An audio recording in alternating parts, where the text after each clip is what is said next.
آپ وہ مومنٹ بتائیں گے مجھے کہ سب سے پہلے آپ نے سوچا کہ یار بس اسلام کے لیے کام کرنا ہے, کوئی ایسی چیز کرنی ہے جس سے اللہ راضی ہو جائے؟ کب آئے, بچپن سے ہی تھے یا؟ مجھے جو میرے غیر مسلم دوست تھے, نان مسلم گورے, انہوں نے مجھے اسلام کی طرف راغب کیا ہے. بائکس کا بہت شوق رکھتے ہیں, اور بائکس بھی آپ کے پاس ہارلے ڈیوڈسن انڈرٹیکر جس پہ آتا تھا. جی جی بالکل. اور مجھے یہ پتا چلا ہے شاید آپ انڈرٹیکر سے انسپائر ہو کے لے لی تھی آپ نے. آپ کو میں مزے کی بات بتاتا ہوں. مدینہ کی سڑکوں میں نا شاپنگ کے لیے نکلا, ایک عربی تھا, پتہ نہیں کہاں سے اس کا تعلق تھا, وہ باہر بھاگتا ہوا کہتا ہے انڈرٹیکر. میں نے کہا, میں حیران ہو گیا کیا بات کر رہا, تو اس نے میرے سے سیلفی کھنچوائی ایز انڈرٹیکر. میں بڑا حیران پریشان ہوا, اور تو یہ میرے ساتھ بھی واقع ہو چکا ہے. کتنی بائکس رکھی ہوئی ہیں آپ نے؟ بائک تو ایک ہی ہے جی. ایک ہے؟ ہاں جی بالکل. کیا کاسٹ ہے اس کی اپروکسیمیٹ؟ 7 ملین 8 ملین 80 لاکھ روپے کی. مسٹربیشن کے لیے آپ کی کیا رائے ہے؟ ڈاکٹر ذاکر نائک نے بھی یہ جواز کا فتویٰ دے دیا تھا کہ بھائی اگر شوہر آؤٹ آف کنٹری ہے اور وہ اپنی بیوی کے ساتھ کوئی ویڈیو سیکس اس ٹائپ کا کرتا ہے تو وہ کر سکتا ہے. مجھے لگتا ہے کہ ان مائی ہمبل اوپینین ان سے اس معاملے میں بہت بڑی غلطی ہوئی.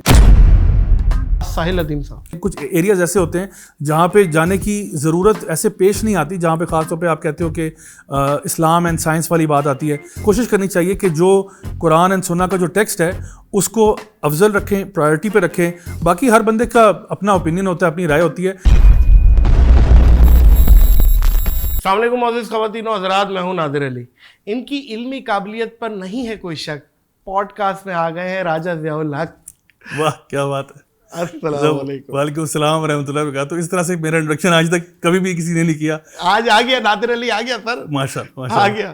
اللہ. اور فائنلی آپ آ گئے. بڑی مشکلوں سے ہاتھ آئے یہ راجہ بھائی, یہ میں بتا رہا ہوں معزز خواتین و حضرات, اور آ ہی گئے آپ الحمد للہ. لیکن میں نے ایک بات بتائی, میں نے کہا مصروفیت اور مغروریت کا فرق سمجھتا ہوں بھائی میں. آپ مصروف ہیں اور شدید آپ کا بڑا بزی اسکیجول چل رہا تھا, پھر آپ نے مجھے بھی پیغام پہنچایا, میں ملک سے باہر تھا, تو ہمارا وہ ملاپ ہو نہیں پا رہا تھا پوڈ کاسٹ کا. تو خیر finally you are here, I am here. الحمد للہ الحمد للہ جی. کیسے ہیں؟ اللہ کا بہت کرم. آپ سنائیں خیریت سے؟ با اللہ کا کرم ہے سر. میں تو کراچی سے آیا ہوں, میری تو خیر خیریت پوچھیں آپ. بالکل لازمی, کیونکہ بندہ کراچی جاتا بس میں, فلائٹ میں, آتا اخبار میں. ایسے حالات ہیں, اب کیا کریں یار. اللہ خیر کرے. آپ لوگ تو اسلام آباد میں رہتے ہیں, اور اسلام آباد میں تو ماشاءاللہ یہاں پہ لوگ موبائل فون بھی روڈوں پہ یوز کر رہے ہیں, پیسے بھی گھن رہے ہیں. یہاں ہم دیکھ رہے ہیں کوئی ایسے معاملات ہی نہیں ہے. وہاں پہ تھوڑا سا یہ ہے, بالکل شاپنگ ہو جاتی ہے روڈوں. ہمارے ایک جانے والے کراچی سے جب اسلام آباد آئے تو ان کے چھوٹے بچے تھے, تو جب وہ واپس جانے کا ٹائم آیا تو کہتے ہیں کہ ہم پاکستان واپس کب جائیں گے. تو وہ کہتے ہیں وہ پاکستان ہے, یہ کہیں فورن کنٹری میں آئے ہوئے. راجہ بھائی, سب سے پہلے اسٹارٹ آپ سے ہی لیں گے کیونکہ آپ کی پروفائل پوڈ کاسٹ ہے. میں وہ مومنٹ جاننا چاہ رہا ہوں, وہ مومنٹ جب آپ ماحول میں آئے, اور یا تو آپ کی پوری فیملی پہلے سے ماحول میں تھی, دینی ماحول میں, اور آپ وہ مومنٹ بتائیں گے مجھے کہ سب سے پہلے آپ نے سوچا کہ یار بس اسلام کے لیے کام کرنا ہے, کوئی ایسی چیز کرنی ہے جس سے اللہ راضی ہو جائے, دین کے لیے وقف کرنا ہے اپنے آپ کو. وہ مومنٹ کون سا تھا, کب آئے, بچپن سے ہی تھے یا کوئی؟ نہیں, بچپن سے تو بالکل بھی نہیں تھا. اصل میں ہمارا جس طرح ایک نارمل ہمارے یہاں پاکستان میں رواج ہوتا ہے کہ دین جو ہے اس کو ہم ایک ریچول سمجھ کے, یا ایک وہ جو ٹریڈیشنل سی اپروچ ہوتی ہے کہ چلو بھائی نماز بھی پڑھ لیں گے, پھر اپنے جو عیاشیاں ہیں وہ بھی چل رہی ہوتی ہیں, ساتھ ساتھ عید بھی منا رہے ہوتے ہیں, دوسرے بھی کام سارے چل رہے ہوتے ہیں. تو اس قسم کا ایک سمجھ لیں کہ وہ آدھے تیتر آدھے بٹیر والا معاملہ چل رہا تھا. آدھا تیتر آدھا بٹیر. تو وہی اسی طرح زندگی گزر رہی تھی جس طرح ہمارا یوتھ ہوتا ہے, اسی میں انجوائے بھی کر رہے ہیں اور پارٹی بھی کر رہے ہیں اور سارے کام چل رہے ہیں. لیکن پھر ایک ٹائم ایسا آتا ہے کہ جب انسان جو ہے نا وہ سوچتا ہے, اور وہ جس کو بلے شاہ نے کہا تھا نا, بلا کی جانا میں کون, بلا کی جانا میں, تو کہیں نہ کہیں وہ سوال آپ کو نا کھٹکتا ہے کہ بھئی میں کون ہوں, میں کہاں سے آیا, میں کہاں جا رہا ہوں. اور یہ میں اگر آپ کو آنیسٹلی بتاؤں تو میں انگلینڈ گیا تھا پڑھنے کے لیے, بیچلرز میں نے وہاں سے کیا, آسٹریلیا سے ماسٹرز کیا. مجھے جو میرے غیر مسلم دوست تھے, نان مسلم گورے, انہوں نے مجھے اسلام کی طرف راغب کیا ہے. کس طرح سے؟ اس طرح سے کہ انہوں نے مطلب سوال پوچھنا شروع کیا. مطلب وہ مجھے دیکھ کے نا کنفیوز ہوتے تھے کہ بھئی یار آپ مسلمان ہو؟ میں کہتا ہاں مسلمان ہوں. تو کہتے تھے یار جو ہم نے پڑھا ہے مسلمانوں کے بارے میں, تو مسلمان تو یہ کام کرتے ہیں اور یہ نہیں کرتے, تو جو کرنے والے ہیں وہ تو آپ میں کوئی ایک بھی نظر نہیں آ رہا. نیگیٹو پوائنٹ بتا رہے تھے. ہاں, اور وہ بتا رہے تھے کہ جو نہیں کرنے والے وہ آپ سارے کر رہے ہو, تو یا تو ہماری انڈرسٹینڈنگ اسلام کی ٹھیک نہیں ہے, یا پھر آپ نے صحیح نہیں سمجھا ہوگا. کیونکہ دیکھیں ان کو بھی ہائی اسکول میں پڑھایا گیا کہ بھئی یہ ہندو ایسے ہوتے ہیں، مسلمان ایسے ہوتے ہیں. تو اب وہ ایک پریکٹیکل بندہ دیکھ رہے ہیں، پہلی دفعہ ان کو کوئی مسلمان ملا ہے، وہ کہہ رہے ہیں بھئی ہم نے تو مسلمانوں کے بارے میں یہ پڑھا تھا، لیکن آپ میں تو وہ کوئی چیز نظر ہی نہیں آ رہی. کرنے والے کام تو آپ کرتے نہیں ہو، نہ آپ اللہ معاف کرے نہ آپ نماز پڑھتے ہو، نہ آپ روزے رکھتے ہو، نہ کوئی اور آپ چیز جو مسلمانوں کی جو نشانیاں ہیں وہ تو کچھ بھی نہیں ہے. لیکن دوسری طرف جو کام ہم نے سنا تھا کہ مسلمان اس میں بڑے اسٹرکٹ ہیں اور یہ کام نہیں کرتے، وہ تو آپ ہمارے ساتھ ساروں میں شریک ہو رہے ہیں. تو پھر معاملہ کیا ہے؟ تو اس ٹائم پہ نا میں ان کو چپ کرا دیتا تھا کہ یار میرا سر نہیں کھاؤ یار، صبح پیپر ہے یہ وہ. لیکن آپ یقین کریں یہ نا سوال راتوں کی میری نیندیں اڑنا شروع ہو گئی، کیونکہ نا کبھی کبھار ہوتا ہے کہ آپ بے چینی اور بے قراری میں ملوث ہو جاتے ہو، کیونکہ کسی نے نا آپ کو آپ کا آئینہ دکھا دیا ہوتا ہے.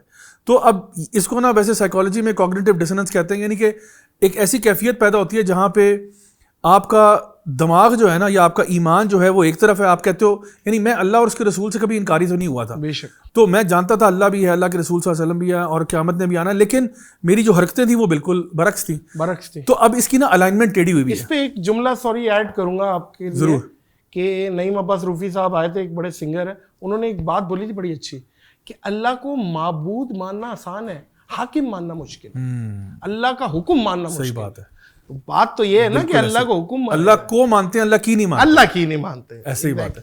تو اصل میں ہمارا بھی یہ تھا کہ یا تو دیکھیں آپ کی ایک بلیف ہے نا کہ آپ اللہ کو مانتے ہو، اللہ کے رسول کو مانتے ہو، پھر آپ کی حرکتیں بالکل الٹ جا رہی ہیں.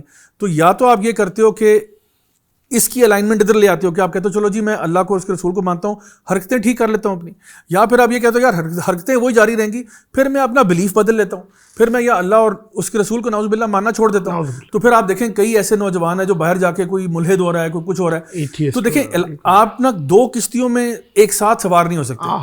نبی کریم صلی اللہ علیہ وسلم کی حدیث سے آپ نے فرمایا ایک انسان کے سینے میں دو دل نہیں ہوتے، دل ایک ہی ہوتا ہے.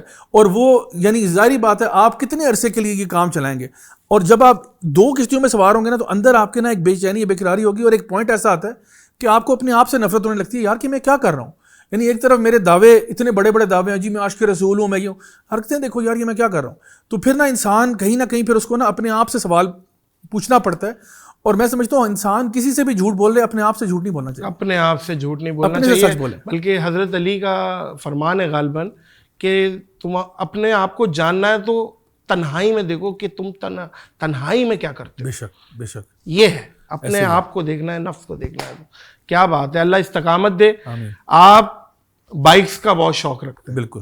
اور بائکس بھی آپ کے پاس ہارلے ڈیوڈسن انڈرٹیکر جس پہ آتا تھا. جی جی بالکل. اور مجھے یہ پتہ چلا ہے شاید آپ انڈرٹیکر سے انسپائر ہو کے لے لی تھی آپ نے. آپ کو میں مزے کی بات بتاتا ہوں، میں ایک دفعہ عمرہ کے لیے گیا ہوا تھا، اور یہ بالکل مذاق نہیں ہے، یہ بالکل صحیح اسٹوری ہے. میں عمرہ کے لیے گیا ہوا تھا اور میں نے اپنا وہ شلوار کرتا سا پہنا ہوا تھا، ذرا تھوڑا سا مطلب لوز ٹائپ کا. تو وہاں پہ میں مدینہ کی سڑکوں میں نا شاپنگ کے لیے نکلا ہوا تھا. ایک عربی تھا، پتہ نہیں کہاں سے اس کا تعلق تھا، وہ باہر بھاگتا ہوا کہتا ہے انڈرٹیکر. میں نے کہا میں حیران ہو گیا کہ کیا بات کر رہا. تو اس نے میرے سے سیلفی کھنچوائی ایز انڈرٹیکر. میں بڑا حیران پریشان ہوا، اور تو یہ میرے ساتھ بھی واقع ہو چکا ہے. لیکن بہرحال لیکن انڈرٹیکر نہیں، آپ اس پہ بھی ریزمبلنس دیتے. وہ ایک اور آتے ہیں وہ لے کے نا برون اسٹرومن، وہ تو بہت خطرناک، وہ انڈرٹیکر کو بھی پھینک دیتا اٹھا کے. مجھے بہت سارے کامنٹس مل چکے ہیں آپ کی. ماشاءاللہ آپ کی ڈیل ڈال سر، آپ بہت ڈبل پسلی، اور آپ کی جو ہائٹ ہے تو وہ تو میرا خیال ہے دا گریٹ کھلی کو تو اٹھا کے پھینک دیں گے آپ. اصل میں جب میں دین کی طرف آ رہا تھا نا تو اس ٹائم پہ ایک بہت بڑا جو آپ کہہ لیں کہ سوالیہ نشان لوگ اٹھاتے ہیں نا، وہ یہ ہوتا ہے، کہتے ہیں اچھا مولوی ہو گیا. اچھا مولوی کا مطلب کیا ہے؟ مولوی کا مطلب یہ ہے کہ آپ ان ایجوکیٹڈ ہیں، پڑھے لکھے نہیں، حلوہ کھاتے رہتے ہیں، اپنے صحت کا خیال نہیں رکھتے، کسی قسم کا کوئی چیز جس کا تعلق تفریح کے ساتھ ہے وہ آپ کی زندگی میں نہیں ہے. تو جب میں دین کی طرف آ رہا تھا نا تو یہ میرے اوپر مجھے بھی بہت بڑا ڈر تھا کہ یار ایک سیکنڈ میں اگر مولوی ہو گیا تو یار یہ سارے شغل میرے تو بند ہو جائیں گے. لیکن جب میں نے دین پڑھنا شروع کیا تو مجھے آئیڈیا ہوا کہ نہیں، اللہ رب العزت نے جہاں پہ اگر کوئی چیز حرام کی ہے نا تو بے شمار چیزیں حلال کی ہوئی ہیں، اور ہمارے لیے دین میں بہت ساری آسانیاں ہیں. تو میں کہتا ہوں جو چیزیں آپ کے لیے اللہ تعالیٰ نے اجازت دی آپ کریں، بسم اللہ کر کے کریں، بلکہ لوگوں کو انسپائر کریں کہ یار ہمارا دین اجازت دیتا ہے. آپ کا تو بلکہ سلوگن بھی یہی ہے، مولوی ود این ایٹیٹیوڈ. جی ایسے. اور میں آپ سے وہ ریکویسٹ کروں گا مجھے بھی وہ ہوڈی دے دیں یار. ضرور. اور کیا زبردست آپ لوگوں کی ہوڈی ہے وہ مولوی ود این ایٹیٹیوڈ والی. بالکل بالکل. میں انشاءاللہ اپنی ٹیم سے کہتا ہوں کہ آپ کو ٹی شرٹ بھی دیں، ہوڈی بھی دیں انشاءاللہ. چلو. اور بائکوں کا شوق ہے جی، ہارلے ڈیوڈسن بھی آپ نے رکھی ہوئی ہے، اور آپ بہت لانگ روٹ پہ بھی بائکوں پہ نکل جاتے ہیں، جی، ناردرن ایریاز اور یہ ساری چیزوں میں. تو وائی ہارلے ڈیوڈسن اور کوئی اسپورٹس بائک سپر بائکس کیوں نہیں؟ اصل میں یہ ہارلی ڈیوڈسن جو ہے نا کیفیت کا نام ہے, ٹھیک ہے, اور اصل میں یہ بچپن سے آپ کہہ لیں بچپن سے یہ والا شوق بچپن کا ہی ہے.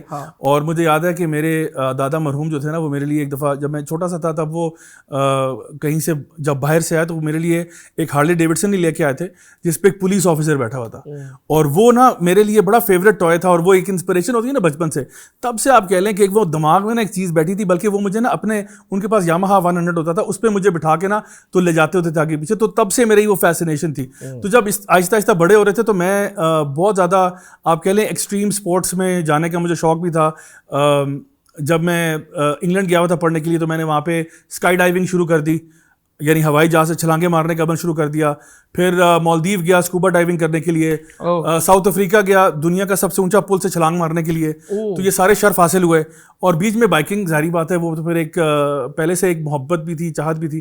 لیکن میں اس کو اگر تھوڑا سا بتاؤں نا کہ کیوں, why biking and why going on long routes, حالانکہ ہمارے بڑے بزرگ تو بولتے ہیں شیطانی چرخہ. ہاں صحیح کہہ رہے ہیں آپ, بھائی بندہ گرا تو گیا. لیکن میں سمجھتا ہوں کہ اگر دیکھیں میں کراچی کے بارے میں کچھ نہیں کہوں گا کیونکہ وہاں پہ میں نے حالات دیکھے. یہاں اسلام آباد میں تھوڑا سا ایڈوانٹیج یہ ہے کہ یہاں سے مری بالکل قریب ہے, اور ہم لوگ بائک پہ ابھی تو ایکسپریس پہ بھی بن گیا ہے, روٹ بھی بڑا صاف ستھرا ہے, تو آپ سکون سے جاتے ہو. اور میں کرتا ہوں اپنی ڈیجیٹل ڈی ٹاکس کے لیے, میرے پاس ایک تو اپنا اسمارٹ فون ہے, دوسرا میں نے سب سے سستا ترین فون رکھا ہوا ہے وہ پتلی پن والے چارجر والا, ٹھیک ہے نا, نوکیا کا پتہ نہیں کون سا نمبر ہے, ہاں شوکیا فون ہے وہ. اور وہ فون جو ہے نا نارملی جب میں جاتا ہوں اس طرح کی رائڈس پہ تو وہ فون میں نے آن رکھا ہوتا ہے, دوسرا فون بند کر دیتا ہوں, اور وہ نمبر 2-4 لوگوں کو پتا ہے اور کسی کو نہیں پتا کہ خدا نہ خواستہ کوئی ایمرجنسی ہو جائے تو کر لیں, ورنہ اس دن میں کوئی میڈیا کوئی ڈیجیٹل چیز کی طرف نہیں جانا چاہتا. پہاڑوں میں نکل جائیں. سر یہ ٹیلیفونیا ایک بیماری ہے, بیماری ہے ٹیلیفونیا. اسکرین ٹائم لوگوں کو پتہ نہیں ہے 8-8 گھنٹوں کا ہے, اور لگے ہوئے ہوتے ہیں, گھسے ہوئے ہوتے ہیں, اور یہ ریلز جو ایک بلائیں آئی ہوئی ہیں ظاہر ہے اس میں تو بندہ یوں کرتا ہی رہتا ہے, یہ ایڈکشن ہے. اور یہ الگورتھمز بھی جو ہے یہ ڈیزائنڈ ہی ایسے ہیں کہ آپ اس کو چھوڑے ہی نہ, مطلب وہ آپ ان کو یہ یہاں تک پتہ ہے کہ مثال کے طور پہ اگر آپ ٹی وی پہ یوٹیوب دیکھ رہے ہیں نا, اس کو پتہ ہے صبح کے ٹائم موصوف کون سی ویڈیوز پسند کرتے ہیں, دوپہر میں کون سی کرتے ہیں, رات میں کون سی کرتے ہیں, وہ اسی کے حساب سے آپ کو سجیشن دیتا ہے. کیا بات ہے, یہ سرچ ہسٹری سے پکڑتا ہے وہ. اور وہ پتہ کیا دیکھتا ہے, وہ دیکھتا ہے فار ایگزامپل ہمارے گھر میں بچے بھی دیکھ رہے ہوتے ہیں, خواتین بھی دیکھ رہی ہوتی ہیں, میں بھی رات کو کچھ اگر لگاتا ہوں, وہ صبح کے ٹائم میں نا آپ کو کارٹونز کے سوا کچھ بھی نہیں آپ کو ریکمینڈ کرے گا. رات کے ٹائم میں کوئی پوڈ کاسٹ اور یہ چیزیں کر رہا ہوگا, دن کے بیچ میں وہ کچھ اور آپ کو کانٹینٹ دے رہا ہوگا, سو کوکنگ کے کوئی چیزیں لے کے آ رہا ہوگا, اس کو سارا پتہ ہوتا ہے. اور یہ ڈیزائن اس طرح سے ہے کہ جب آپ ایک دفعہ اس کو ایپ کو کھول لیں تو جو بھی ایپ والے ہیں وہ تو چاہتے ہیں کہ آپ میکسیمم ٹائم اس پہ گزاریں, کیونکہ میکسیمم ٹائم کا مطلب میکسیمم پیسے بھی. Yes yes. Coming to the bike again, کتنی بائکس رکھی ہوئی ہیں آپ نے؟ بائک تو ایک ہی ہے جی میرے پاس. ایک ہے؟ ہاں جی بالکل. کیا کاسٹ ہے اس کی اپروکسیمیٹلی؟ اپروکسیمیٹلی جی تقریباً آج کل تو آپ کو لگتا ہے تقریباً 7 ملین 8 ملین بائکس, 80 لاکھ روپے کی. آپ یقین کریں پرانا ماڈل پراڈو آ جائے اتنے پیسوں میں, اور وہ بائک رکھی ہوئی ہے. شوق کی بات ہے, بالکل ایسی شوق کی بات ہے. اچھا ابھی آپ بات کر رہے ہیں جو ایپس کی, اور وہ نیٹ فلکس, یوٹیوب, جو عموماً یوٹیوب ہوتا ہے جس میں سب کچھ ہوتے ہیں, فلمیں, مجرے, ہر چیز ہوتی ہے, آپ گانے بھی سجیسشن میں آ رہے ہوتے ہیں. صحیح. پھر اس کے بعد دوسری جیسے امیزون پرائم ہے, آپ کیا ان کو دیکھنا حلال سمجھتے ہیں؟ کیا ہے, آپ کیا سجیسٹ کرتے ہیں کہ ان کو ان کی سبسکرپشن لینی چاہیے, انہیں دیکھنا چاہیے, کیا ہے؟ دیکھیں جہاں تک ویڈیو کانٹینٹ کی بات ہے نا تو ویڈیو دیکھنے میں تو کوئی مسئلہ نہیں ہے, ٹھیک ہے. صحیح. اب ڈپینڈ کرتا ہے کانٹینٹ کیا. اب یہ ایسی بات ہے, یہ سوال ایسا ہے کہ آپ مجھ سے پوچھیں کہ ضیاء بھائی چھری جو ہے اس کو آپ حلال سمجھتے ہیں یا حرام سمجھتے ہیں؟ تو چھری جو ہے, چھری کو میں چھری کے استعمال کو حلال یا حرام سمجھوں گا. چھری کے استعمال, تو اگر آپ چھری سے سیب اور فروٹ اور کیلے کاٹ کے مجھے فروٹ چاٹ آفر کر دیتے ہیں تو میں کہوں گا نادر بھائی کمال کر دیا, بہت بڑا ثواب مل گیا آپ کو. اسی کو لے کے آپ حملہ آور ہو جائیں گے تو میں کہوں گا یار یہ کون سا طریقہ ہے. تو کہنے کا مقصد یہ ہے کہ ویڈیو کانٹینٹ ایک بہت پاورفل ٹول ہے. ابھی بھی تو یہ پوڈ کاسٹ ہو رہا ہے, یہ بڑا پاورفل چیز ہے. ہم لوگ بھی پوڈ کاسٹ کرتے ہیں, ویڈیو کانٹینٹ ہے, شارٹ فلم ہے. حرام نہیں کہہ سکتے. ہاں نہیں, وہ ڈپینڈ کرے گا کہ آپ نے کس پرپس کے لیے کریٹ کیا ہے. انما الاعمال بالنیات, اعمال کا دار و مدار نیتوں پر ہے, نیت پہ بھی ڈپینڈ کرے گا, اور کس طرح سے آپ نے کوئی چیز پورٹری کی ہے, ڈسپلے کی ہے, اس پہ ڈپینڈ کرے گا. تو جہاں تک نیٹ فلکس کی بات ہے, میں لوگوں کو کہوں گا کہ تھوڑا سا نا احتیاط کریں. اس کی وجہ یہ ہے کہ نیٹ فلکس ہو گیا یا امیزون پرائم یا اس طرح کی جو چیزیں, آپ کو پتہ ہے دنیا بھر میں نا جو ویسٹرن ایجنڈا ہے نا اس وقت, وہ مین اسٹریم ہے, ٹھیک ہے, اور اس ویسٹرن ایجنڈا کے اندر یہ جو بہت سارے کانسیپٹ ہیں جس طرح یہ LGBT والا اور حرام ریلیشن شپس والا, یہ اس کو جان بوجھ کر باقاعدہ ایک پلاننگ کے تحت آپ کے لیے نارملائز کرنا چاہ رہے ہیں. اور اس وقت میں نے ایک اسٹڈی پڑھی تھی جس میں تھا کہ نیٹ فلکس پہ تقریباً 70 to 80% کانٹینٹ جو آ رہا ہے اس میں جو LGBT والا معاملہ ہے اس کو پازیٹیو لائٹ میں دکھایا جا رہا ہے, تاکہ ہمارے بچے جو ابھی 2010 کی بعد کی پیدائش والے ہیں ان کو ٹارگٹ کیا جا رہا ہے. ان کے کارٹونز میں گے کیریکٹرز آ رہے ہیں, ان کے لیے جو نیٹ فلکس کڈز کے اوپر, یوٹیوب کڈز کے اوپر جو کانٹینٹ ہے اس میں یہ چیزیں آ رہی ہیں, بچوں کے لیے آ رہی ہیں. اور میں آپ کو نام لے کے شوز بتا سکتا ہوں کس کس شو میں کون کون سے کیریکٹرز ہیں جو کہ بچوں کو بتایا جا رہا ہے کہ یہ 14 سال کی بچی ہے, یہ ہومو سیکشول ہے, اور سپر مین جو ہے وہ گے ہو گیا, اس کا کسی کے ساتھ ریلیشن شپ چل رہا ہے, بلکہ سپر مین بائی سیکشول ہو گیا, وہ کبھی جو ہے وہ اس کی گرل فرینڈ ہوتی ہے, کبھی اس کا بوائے فرینڈ ہوتا ہے. تو سوال یہ ہوتا ہے کہ آخر کیوں آپ بچے, ہم بھی سپر مین دیکھتے تھے بچپن میں, بڑا شوق تھا, لیکن ہمیں تھا کہ بھئی سپر مین دنیا کو بچا رہا ہے, لوگوں کی مدد کر رہا ہے, یعنی کوئی بڑا طاقتور انسان ہے, اس لیے ہم اس کو پسند کرتے تھے. سپر مین اپنے بیڈ روم میں کیا پسند کرتا ہے جناب, یہ تو میرا سوال ہی نہیں تھا, نہ ایک بچہ اس طرف سوچ رہا ہوتا ہے. لیکن اب یہ لوگ چاہتے ہیں کہ آپ کا بچہ آپ سے پوچھے کہ ابا جی یہ بتائیں کہ سپر مین تو یہ ہو گیا, اب مجھے اس کی سیکشول اورینٹیشن کے بارے میں بات کرنی پڑ رہی ہے. تو میں تو سمجھتا ہوں بچوں کے ساتھ ابھی نا ہمیں مجھے آپ کی بات سے یہ یاد آ رہا ہے ایک کارٹون ہے ہگی مارو, ہمیں اتنے کوئی بدتمیز کارٹون ہے وہ, بیسکلی کوئی کریکٹر ہے فیمیل کریکٹر, بچوں وہ نہاتے ہوئے دکھا رہے ہیں کہ وہ ہگی مارو دیکھ رہا ہے, اور یہ اس طریقے کے یہ تو بالکل بین ہونے چاہیے. اور یہ جس طرح آپ بتا رہے ہیں میرے علم میں بھی اضافہ کیا ہے کہ یہ تو بچوں سے ہی وہ تیاری شروع کر رہے ہیں. بالکل, تو یہ تو پھر اس حساب سے تو والدین کو یہ کہوں گا کہ دیکھیں یہ وہ ٹائم نہیں ہے کہ ابھی آپ جو ہے نا آرام سے کہیں کہ ٹی وی پہ آ رہا ہے کارٹون ہی تو ہے, کارٹون نہیں ہے. آپ خود پہلے اس کو دیکھ لیں, آپ کو آئیڈیا ہو جائے کہ کیا چیز آپ اپنے بچوں کو سرو کر رہے ہیں. کیونکہ دیکھیں بچے چھوٹی عمر میں نا ابھی ان کی بڑی امپریشنیبل سی ایج ہوتی ہے, وہ بھی سوچ رہے ہوتے ہیں, ان کا مائنڈ ڈیولپ ہو رہا ہوتا ہے. اگر شروع سے ہی انہوں نے یہ بنیاد ان کے دماغ میں ڈال دی ہے کہ بیٹا یہ بھی چلتا ہے, یہ بھی چلتا ہے اور یہ بھی چلتا ہے, پھر ان کو لگتا ہے کہ ماں باپ دقیانوس ہیں, ماں باپ جو ہیں وہ ٹھیک نہیں ہیں, دین کے بارے میں شک میں پڑ جاتے ہیں. تو اس لیے بہتر یہ کہ ماں باپ ایک ایکٹیو رول پلے کریں, ایسا نہ کریں کہ موبائل فون یا ڈیوائس یا کوئی بھی چیز جو ہے بغیر سوچے سمجھے بچوں کے ہاتھ میں پکڑا دیں. خود تھوڑا سا پہلے اس کو دیکھ لیں, اس کے بعد ان کو آپ دیں, ادروائز یہ بہت ہی معاملہ جو ہے نا وہ خرابی کی طرف جا سکتا ہے. ہم تو ڈیل کرتے ہیں روزانہ کی بیسس پہ. بچہ وہ نہیں کرتا جو آپ اسے کہتے ہو, بچہ وہ کرتا ہے جو آپ کرتے ہو. وہ کیا کہتے ہیں انگریزی کی مثال, action is louder than action speak louder than words. تو آپ کو خود کرنا پڑے گا. لوگ بولتے ہیں یار یہ بچے سے موبائل کیسے لیں, سب سے پہلے آپ تو موبائل چھوڑیں. یہ تو منافقت ہے, آپ بچے کو بول رہے ہیں موبائل نہیں چلانا, خود چلا رہے ہو. کوشش کریں کہ بچوں کے سامنے یہ چیز نہ کریں تو بچہ بھی نہیں کرے گا. کیا خیال ہے راجا بھائی؟ صحیح کہہ رہے ہیں. میں سمجھتا ہوں کہ دیکھیں ہمارے یہاں پہ کوالٹی ٹائم جو ہوتا ہے نا, مثال کے طور پہ ہم کہتے ہیں کہ جی کوالٹی ٹائم اسپینڈ کریں اپنے بچوں کے ساتھ, اپنے والدین کے ساتھ. کوالٹی ٹائم کا ایک مطلب یہ ہے کہ جب آپ آپس میں بیٹھے ہوئے ہیں تو فون منائب نبانی سائڈ پہ کر دیں اور آپس میں بات کریں. اب میرے ہاتھ میں فون ہے, میری والدہ محترمہ اگر یہاں کھڑی ہیں اور وہ کہہ رہی ہیں بیٹا آپ نے کھانا کھانا, ہاں میں نے کھانا ہے, وہ میں ابھی بتاتا ہوں آپ کو, ٹھیک ہے امی میں آپ سے بہت محبت کرتا ہوں, آپ بہت اچھی ہیں اور میں آپ سے بہت پیار کرتا ہوں, آپ کی بڑی عزت احترام ہے. بھائی میرے ایکشن سے کیا لگ رہا ہے کہ میں عزت احترام کر رہا ہوں؟ میں تو ان کو دیکھ بھی نہیں رہا, میں تو یہاں دیکھ رہا ہوں, اگنور کر رہا ہے. اور مدرس ڈے پہ اسپیشل پوسٹ لگانا, جی, اور لوگ ایسے لگاتے ہیں پورا سال, مطلب جیسے بس یہ ایک کوئی ضروری عمل ہے, کوئی فرض عمل ہے. بالکل, مطلب کوئی توبہ یار, لوگوں کو دکھانے کے لیے زیادہ کرتے ہیں. میں سمجھتا ہوں کہ وہ کام کریں جو واقعی میں اللہ تعالیٰ, اللہ کے فرشتے جس پہ آپ پہ راضی ہوں, بجائے کہ آپ لوگوں کو راضی کرنے کے چکروں میں جو ہے نا ایک امپریشن اپنا ڈال دیں لیکن اصل کہانی جو ہے وہ کچھ اور ہو. اچھا راجا بھائی, یہ میمز کلچر آج کل بہت زیادہ ہو رہا ہے, ڈے بائی ڈے ہو رہا ہے. پہلے تو چلے تھوڑا میٹھا کم تھا, اب میٹھا تیز کر دیا ان لوگوں نے. اب بعض اوقات ہماری بھی میمز بنتی ہیں, ٹھیک ہے, تو وہ بہت زیادہ کبھی کبھی تکلیف دہ بھی ہوتی ہیں ٹو بی آنیسٹ. تو میمز کلچر والوں کو, میمز کمیونٹی کو آپ کیا کہیں گے کہ یہ جیسے عامر لیاقت صاحب تھے, ان کی میمز بنانا, جیسے کچھ اس سے شیعہ اسکالر ہیں وہ اپنا جو ایک لڈن جعفری کا واقعہ اور ان کی میمز بناتے ہیں, ابھی تک بناتے ہیں, یہ غیر اخلاقی چیز ہے. یہ کیا ہے کہ لوگوں کو تنگ کرنا اور ایسی میمز بنانا, ان کی فیملی بھی تنگ ہو رہی ہے, اس پہ کیا کہیں گے؟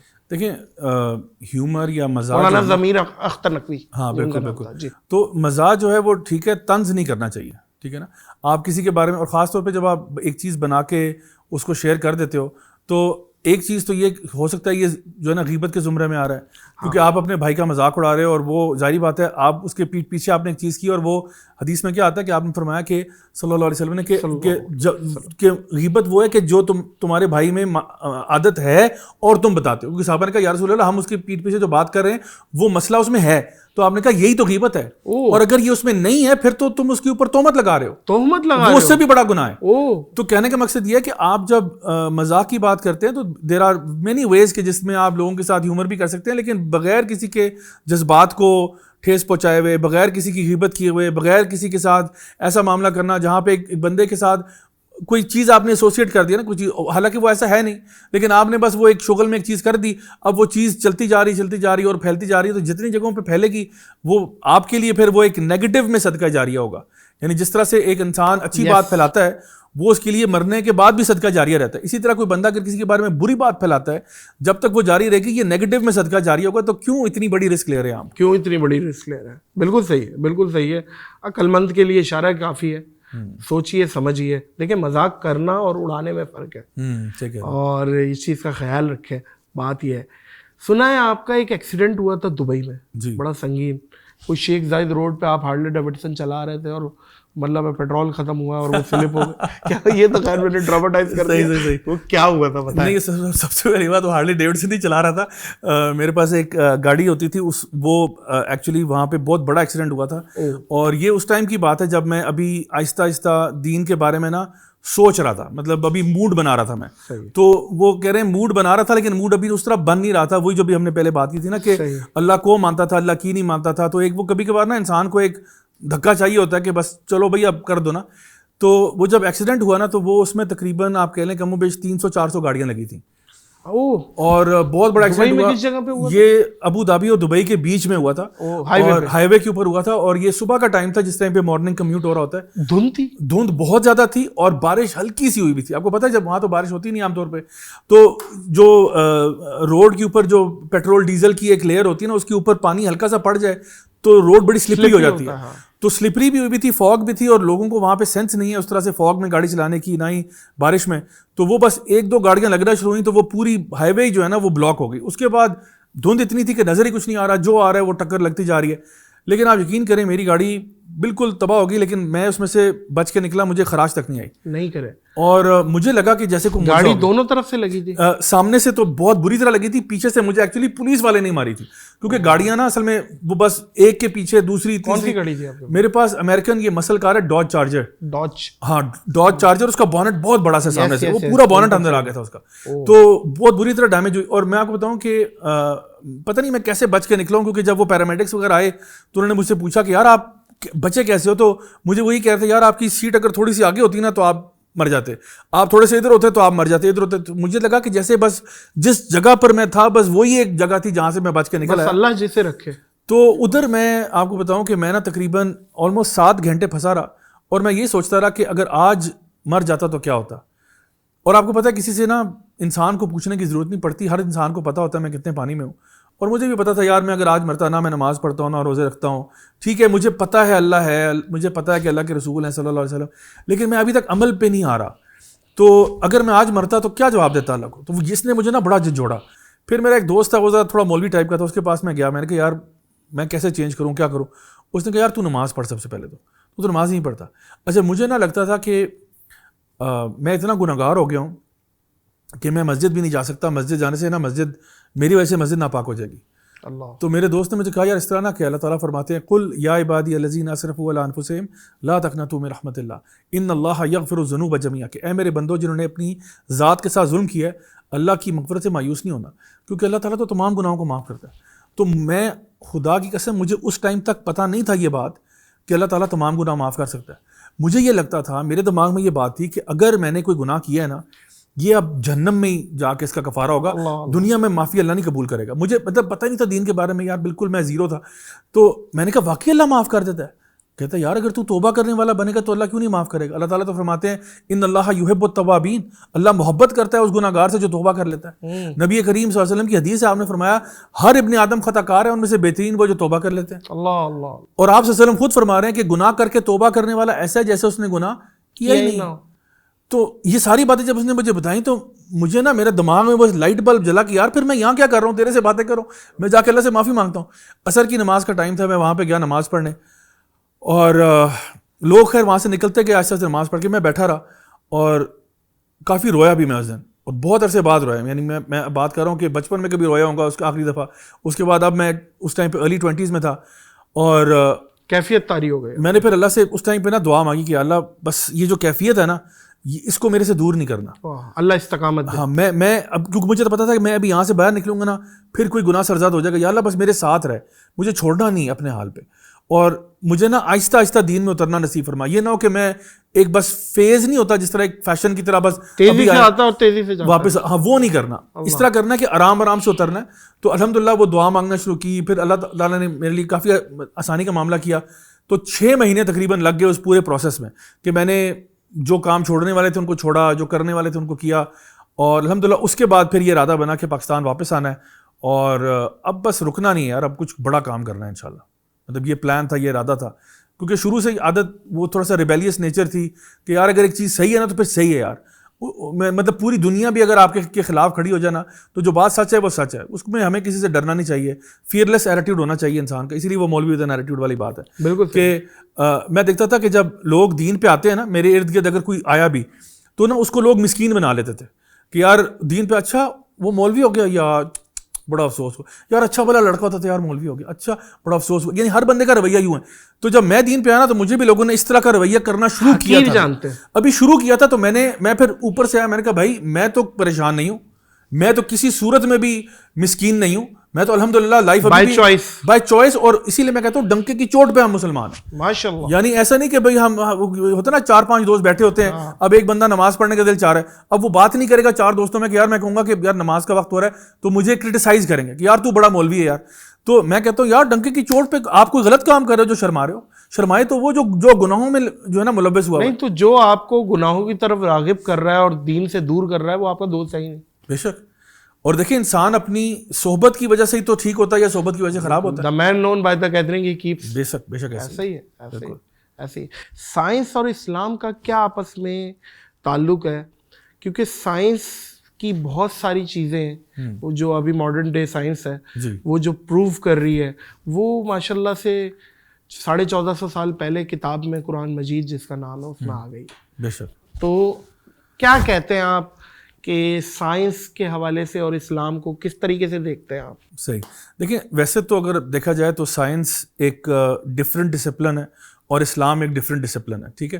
مطلب سائنس جو ہے نا اس کا تعلق ہے آبزرویشن سے، ایکسپیریمنٹ سے۔ کوئی چیز آپ کے سامنے ہوتی ہے، آپ کہتے ہو مثلاً کہ آپ نے پانی میں نمک ڈالا، نمک والا پانی بن گیا، یہ سائنس ہے۔ آپ نے ایک پینڈولم لیا، اس کو آپ نے ایک جگہ سے چھوڑا، اس کو آپ نے ریلیز کیا، آپ نے نوٹ کیا جی 60 سیکنڈز میں کتنی دفعہ وہ آگے پیچھے ہوا، یہ فزکس ہے، یہ مطلب سائنس ہے۔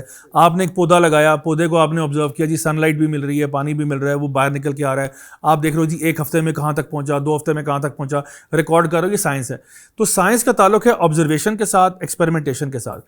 اچھا، اب سائنس جو ہے نا یہ ایک طریقہ ہے حق تک پہنچنے کا، ایک طریقہ ہے، لیکن یہ واحد طریقہ نہیں ہے، یہ واحد طریقہ ٹھیک ہے؟ اس مثال کے طور پہ بہت سی چیزیں ہیں جو ہم لاجک سے کرتے ہیں، کیونکہ سائنس ایک اور چیز ہے، لاجک ایک اور چیز ہے۔ لاجک کیا ہوتی ہے؟ لاجک یعنی سائنس کو ہم کہتے ہیں آسان الفاظ میں کہ یہ انڈکٹیو ریزننگ پہ بیسڈ ہے، ٹھیک ہے؟ اور اس کو لاجک کو ہم کہتے ہیں ڈیڈکٹیو ریزننگ ہے۔ مثلاً کہ لاجک ہوتی ہے کہ آپ یہاں سے باہر نکلے، آپ کی گاڑی پہ پانی کے چھینٹے پڑے ہوئے تھے اور زمین بھی گیلی تھی، تو آپ نے نتیجہ اخذ کیا کہ بارش ہوئی ہے۔ آپ نے بارش کو ہوتے ہوئے نہیں دیکھا، آپ نے نہ اس کی آواز سنی، نہ آپ نے اس کو محسوس کیا، کچھ بھی نہیں، لیکن آپ جب باہر آئے آپ نے کہا لگتا ہے بارش ہوئی ہے۔ یہ کیا لاجک ہے، اور اس کو ہم کامن سینس بھی کہہ دیتے ہیں عام طور پہ۔ جیسے میرے بائک کی مثال ہی میں اگر میں دوں تو میں نے دیکھا کہ میرے بائک پہ نا ایسے چھوٹی بلی کے پاؤں کے نشان ہیں اس کے مطلب سیٹوں کے اوپر، تو میں نے اپنے ڈرائیور کو بلایا، میں نے کہا یار یہ بلی کا بچہ کوئی آ کے نا بائک کی سیٹوں کو اسکریچ کر رہا ہے، اس پہ نا کپڑا ڈال دیا کرو۔ اچھا، مجھے کس نے بتایا کہ بلی کا بچہ آتا ہے؟ میں نے یہ کیوں نہیں کہا ہاتھی کا بچہ آتا ہے یا کوئی اونٹ کا بچہ آتا ہے؟ مجھے کیسے پتا؟ کیونکہ جانے والے تیرے قدموں کے نشان باقی ہیں نا. تو انسان دیکھ کے بتا دیتا ہے, ڈیڈیوس کر لیتا ہے. حالانکہ میں نے اپنی کسی بھی اپنے حواس خمسہ میں اس بلی کو نہیں دیکھا تھا, لیکن میں نے نتیجہ اخذ کیا. تو یہ لاجک ہے. اسی طرح سے گواہی جو ہے یہ بھی ایک حق تک پہنچنے کا طریقہ ہوتا ہے, اور پوری دنیا میں لا میں استعمال ہوتا ہے. مثال کے طور پہ ایک بندہ ہے, میلارڈ جج صاحب, میں جو ہے نا بے قصور ہوں, میں نے کچھ نہیں کیا. وہ کہتے ہیں ایک سیکنڈ, گواہ لے کے آتے ہیں. گواہ کہتا ہے میں جو کچھ کہوں گا سچ کہوں گا, سچ کی سزا کچھ نہیں کہوں گا, خدا کی قسم یہ چور آدمی ہے, یہ بندہ چور ہے. دوسرا گواہ آتا ہے, وہ بھی یہ کہتا ہے, تیسرا کہتا ہے. تو یعنی ٹیسٹیمنی جس کو ہم کہتے ہیں, یا گواہی دینا جو ہے, یہ بھی ایک حق تک پہنچنے کا طریقہ ہوتا ہے. ہمارے اسلام میں بھی ہے. تو جہاں پہ ٹیسٹیمنی کی بات آتی ہے تو نبی کریم صلی اللہ علیہ وسلم کے نبی ہونے پر کتنی گواہیاں, بے شک لاکھوں گواہیاں موجود ہیں, اور ایسے ایسے لوگوں سے جو خود بہت ہی نیک اور صالح لوگ تھے. اچھا, اور ایون یہاں تک کہ جو غیر مسلم ہیں وہ بھی گواہی دے رہے ہیں.